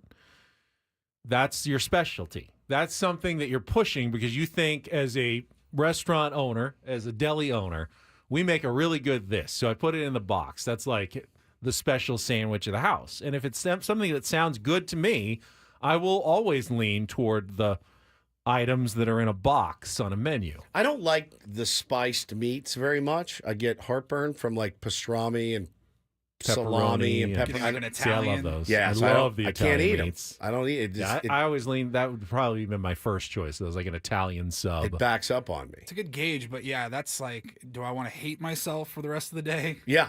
I mean, it's going to be bubbling up all day for me. I'm excited to go to Philly. The guy just called from Philly. I'm excited to go eat a lot of sandwiches when we're in Philly. A lot of people I wouldn't believe this, but the phone lines are blowing up. extolling the virtues of tortas. Yes. Which are the, of course, Mexican version of a sandwich on a Tolero roll, which is fantastic. I still have not had a banh mi sandwich, and I would Really? like to try one. K Yeah, still haven't had Sandwiches one. in Kearney Mesa is an outstanding version. Cali Banh Mi I go to as love well. banh mi. Never had it. Outstanding. I'm very basic, as you know, as I said. And that's all about the bread too, because those are on the good French baguettes. Yep. And it just makes the sandwich as well. All right, let's answer these phone calls. All right, let's to go break. to. Oh, I thought we were going to break. Oh, you want to go to a break? No, and let's then get come- one. All right, we'll get one more in here. We got Sam. Sam, good morning. Welcome to Sandwich Talk with Ben and Woods. Good morning, gentlemen. Morning. Do you guys consider a pulled pork sandwich like a real sandwich? Yeah. Yeah, Oh, yeah. 100%. Tri-tip sandwich. Broham. The Broham is always really good at Phil's. Do you like a pulled pork sandwich? Love a good pulled pork sandwich. I love pulled barbecue is crucial. I ate at a place. Thank you for the call. I love it. Yeah, that's a sandwich, 100%. I ate at a place. I can't remember the name of it, but it's right in Mission Bay. It's right by Belmont Park. And there's a barbecue spot. And I ate there on Saturday. It was outstanding. I don't remember the name of it, though, but it's right there. Remember when we did our Christmas party last year? Looking out of the balcony. It's a barbecue place. It's right there. It's phenomenal. Like It's one of really those good. spots that looks like it's like Coney Island, Yeah. like all the different spots. Well, It how was about that? really, really good. But I don't know the name of it. Sorry. All right, let's go to break. All right, we'll take time out. Who knows? Maybe more sandwich talk on the other end. Final segment. Get you ready. Annie and Elston coming up at 10 o'clock. Ben and Woods on a Wednesday on San Diego's #1 sports station, 97.3 The Fan.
Well, we all know what we're having for lunch today. Don't think there's much of a question about that. Gotten a lot of reports on Tina's. Old Hillbilly Foster said, I love Tina's. God, I love Tina's. See, you would have never learned about that. Now, No. I don't know the next time I'm going to be in Escondido, but No, I will that's be looking in out. San Marcos. Oh, San Marcos. Yeah. So that's right, on Twin Oaks Road. Yeah. We used to play golf at Twin I have Oaks played a lot. golf at Twin Oaks Love a Twin few Oaks. times. Good course. Yeah. All right, golf talk. Next on Ben and Woods. Paul, what's your favorite course? Tell us. We got barbecue talk. We got sandwich talk. We got golf I'm talk. not getting anything done today because I'm going to go grab a sandwich and then go go golf. play 18. Yeah, welcome to the off season, my friends. So somebody just said in the chat, "This is my first off season listening to Ben and Woods," and Brett said, and I'm so happy. No, where'd it go? No, Curtis. This is my first off season I've listened to Ben and Woods. I'm glad I am for the food talk. Yeah, you learn something new on this show every day. Buddy. You never know what direction we may take. When, well, there's just not a lot going on. Obviously, Cy Young Awards are going to be announced today. Can you even bet on those anymore? I can't imagine they're offering odds I don't think so. on I think it's all Tarek all wrapped Skubal up. to win the American League Cy Young. I mean, he's such a shoe-in to win. Chris Sale is close to a shoe-in as well, I think. I mean, they could both be unanimous today, and both of the MVP awards could be unanimous tomorrow with Aaron Judge and Shohei Ohtani. So. I mean, we started the show this morning talking about your hooded belly button. That's right. And how a belly button ring dangling from your hood would be rad. But I was worried that it would get caught on stuff. On something as I walked by, like a fish hook. A fish hook? Well, just like, I'd be snagged You're walking on the something. beach Yeah, I and don't a wanna fisherman. That would be bad, too. Whoa. I got a big one. Got me a Higgins. No, because we always wear the hoodies and they've got those pockets in the front, and I get caught on the door handle at least twice a week. Anytime I walk through my garage and I get all turned around. So maybe It happens to me, too. I never thought about it. I know. I figured I was the only one, but no, it's good to know that it happens to you, too. It happens to me, too. So that's the reason you won't get a belly button. Exactly. You would. Oh, absolutely. If you weren't worried about getting it caught on things. I'd also... I mean, the fact that no one would ever see it because I don't take my shirt off in public. You're not at the beach a lot. It would just be like for me. For you? Like, just, for my just own, lay there just and ding, ding, ding, ding, ding. Just play with it. Yeah. Yeah. If you were going to get anything pierced, what would it be? Oh, that's a good question. Would you do your ear? Would you ever? You never did pierce your ear. Right? I've never pierced my ear. No. Never had an earring. No. Paulie, did you have earrings? No. You missed it. Missed your generation. It was huge when I was a kid. Like, I had them both. I remember when Ed Bradley of 60 Minutes. Remember that? Put a stud in his ear. He showed up and you're like, whoa, easy, easy, Ed. What in the world? So if you had to get something pierced, It would be the ear. The ear, I would think, yeah. What about a little nose ring? No, I would be obsessed with it. Tyler says, bring back earring Woods. Oh, man, this midlife crisis with the bleached hair and the earring, you could see it by New Year's. You never know. Earring Woods was Earring Woods was a dork. Yeah, a little lip ring. Mm-hmm. About one of these right here. Oh, just like under the, your the lip, stud, the like stud. right there. What about the old? Nope. No chance. No Absolutely chance. not. I don't care how much pleasure it brings someone. There's no chance I'm throwing that thing up on the table and letting them just hammer a spike through it. Yeah, but all the pleasure that it gives, forget it. Oh. Eyebrow? What about eyebrow? No. That wouldn't hurt. I touch think. nipple. I touch my face too much anyway, so I don't want something else on there that would make me play with. I think you'd look cool with an eyebrow ring. Could we get some fake piercings and try them on you? Sure. Yeah, like magnets and stuff. All right. See which one looks the best. All right, Paulie, if you could go to the fund and then go to Amazon and order a bunch of fake piercings. I'd like to deck him out. But I can have them by tomorrow. Good. All right, good. I just can't even imagine whose job it is to do the piercings of the wiener down there. Yeah. Like, I mean, it's my specialty. That's what I do. Prince Albert, it's called. Yeah. Kids are in school now. It's fine. Do any tier ones have a Prince Albert? I'd be interested to know. This has gone from sandwich talk and escalated quickly. What about a nipple? I think, like Lenny Kravitz has a nipple ring. He looks cool as hell. But it's Lenny Kravitz. Could do anything. It would look cool. A big, like a chubby guy like us with a nipple ring, you just look slovenly, I think. So you got the little... I got teeny. The little tiny nipples. I mean, the ring would be... bigger than my nipple. Bigger than your entire nipple. And are they sensitive too? Yeah. I mean, enough. That would worry me. Weird. It's getting weird. Yeah, it's a little bit. All right, why don't we check traffic? All right. We'll, Somebody, I Need Money says, let's go back to the food talk. Yeah, let's go back to the food talk on 97.3 The Fan. From the 97.3 The Fan Traffic Center, here's Kelly Danick. Just one problem wrapping up our morning drive. Cordell and Cordell traffic cam shows an accident south on 15 before the 56. Got the fast lane blocked. Accident has cleared on westbound King Freeway before College. I'm Kelly Danick with Bentonwood, San Diego's #1 sports station, 97.3 The Fan. Going over my notes to see if I missed anything here. The only thing that I did not mention, and don't know if you care, but the Legion, who is our rugby team in town, they announced yesterday. I saw that they are moving from Snapdragon Stadium back to Torero Stadium for their upcoming season, which they have better night. They can do Saturday night games, which weren't going to be available because of the Wave and San Diego FC. But it also clears Snapdragon Stadium of one of their tenants. And with the problems that they've had with the field lately, concern was growing that, all right, you got too many teams using these fields. Between Aztecs football, Wave soccer, now San Diego FC coming, San Diego Legion, whatever concerts and other things you're doing, you have overpacked your stadium, and the quality of the field is suffering. So they have quietly and quickly kind of taken one off the board. Maybe this was in the works for a while or not, but it was announced yesterday that the Legion are going to move back to Torero Stadium, have their games on Saturday nights for the most part, but that will open up dates and, open days for Snapdragon Stadium to hopefully keep the field in better shape going forward. Yeah, I mean, probably beneficial for all parties. Yeah. Yeah.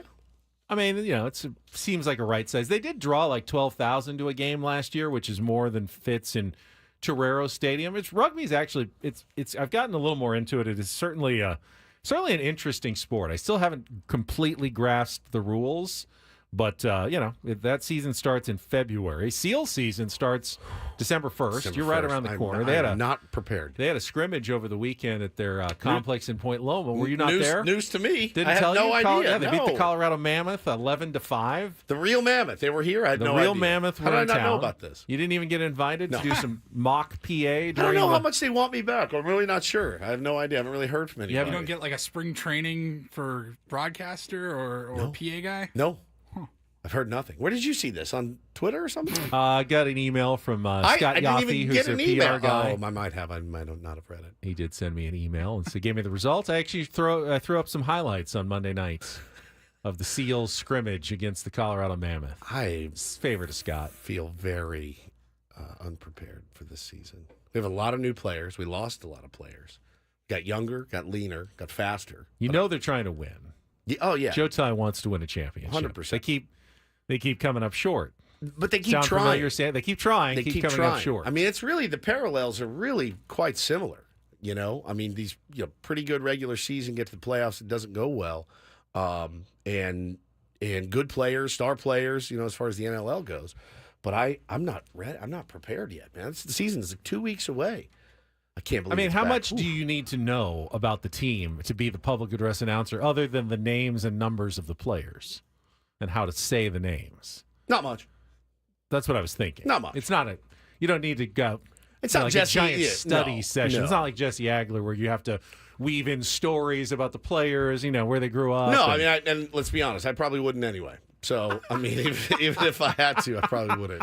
I like to wing things. I like that you are genuinely interested in I love them the sport. and the team, and you've loved the sport, and you're passionate about the games. But yeah, you don't need to weave backstories into your public address announcement. No, it would actually be weird if I did. It would be weird. Although, if they're looking for something different, Shut up, guy. Yeah, I already feel like I talk too much, but they want that. They want me talking a lot and screaming a lot and pumping up the crowd. But sometimes, when you're down 7-1, it's hard to get fired up. Or conversely, when you're up, 12-2, it's like, all right, like we got to pick our moments here. And 6 years in the business of doing this for them. And the coach is still Pat Merrill, right? Yeah, that I do know. No, they're not related to Jackson's family at all. No relation. Same spelling, though. Yeah.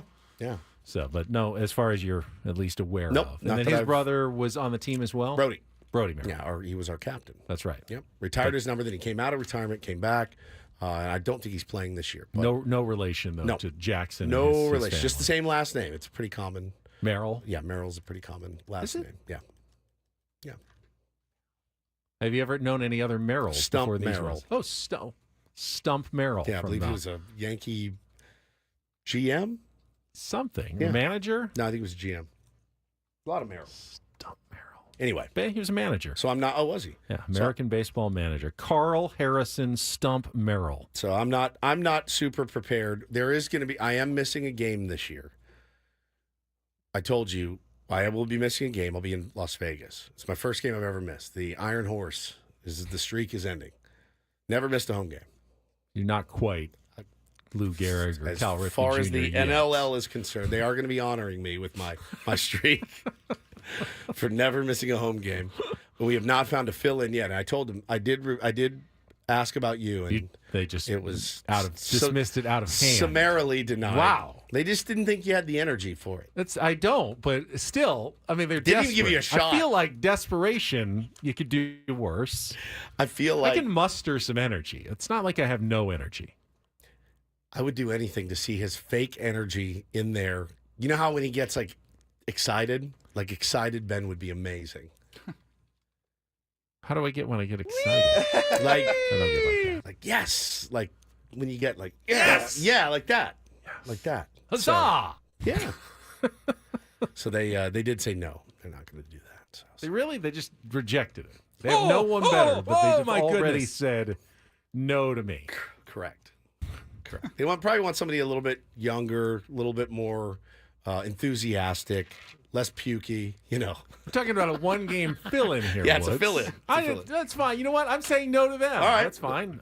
They didn't ask, so I didn't offer. No, I offered you. I thought it'd be a great idea for the bit, and they said no. Sorry, I'm not ready, man.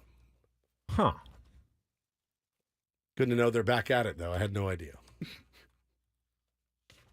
That's it. Curtis says, "What about Craig? He does the wave games. Yeah, Craig can do it. He's got energy. Craig could do it. I think Craig could do it in a heartbeat.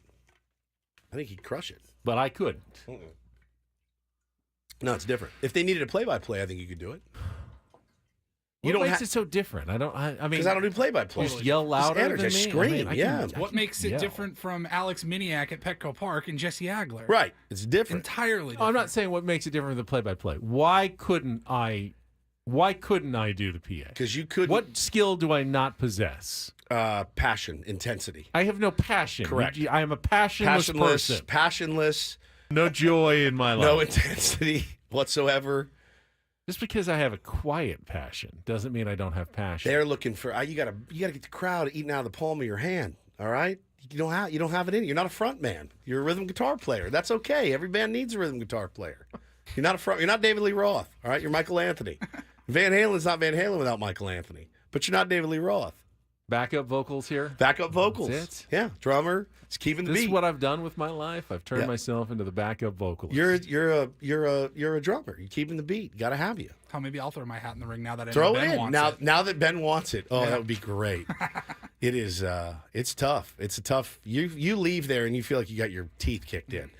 You earn every nickel. Drummer's cool. Drummers are real cool. You're cool. They don't make the big money though. You're cool. Like you're a cool guy. Like, do drummers make any money at all? Yeah, they do. Oh yeah, yeah. They don't just volunteer. No, it's not volunteer. I'll drum. That's whatever. So I'm sorry, but it's not going to happen. They do want you to come out and do another bit though this year.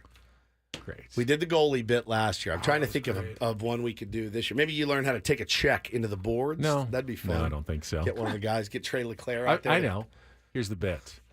I fill in as the public address announcer on the game that you look, can't work. It was That's my a great idea, bit. and it got shot down. It's a great bit. You make decent money doing it, so it's a fun night. But yeah, I can't remember. I think it's December 1st. No, it's in March. So sorry, it's not going to be you. Maybe Craig though. I'm going to recommend Craig next. Maybe he doesn't want to do it. Maybe he We'll doesn't have want ask to do him it. when he comes in. All All right. right, he's on his way. Coming up next. Can't wait to break down the Cy Young Award winners tomorrow on Ben and Woods. We could have a very special guest. We could have a special guest tomorrow. Can't really say who it is. Correct. You know him. You do know him. You love him. You do love him. We love him. You know him. If it happens, You love him. It's not Skip Schumacher. it'll be at 9:35. Okay, so we know we have a time. It is for you. happening, right? Yeah. It is happening. We think it's happening. It would take. we'd have a lot of big problems if it doesn't happen, I guess, is the best way to phrase it. You How's love that this I know for that's a tease? vague tease. That's love all I this can- person. It's all I'm allowed to give you at the moment. Yep. Someone not you Paul love. Skeens. No, it's not Paul Skeens. That's the only Woods loves Paul Skeens. And we'll leave it at that, and we'll turn things over to Annie and Elston coming up next. More Good piercing sandwich talk. maybe. Appreciate everybody joining us again on this Wednesday. We will be back tomorrow morning at 6 a.m. For Paul Reindl, for Stephen Woods. I'm the passionless Ben Higgins on San Diego's #1 sports station, 97.3 The Fan. So long, everybody.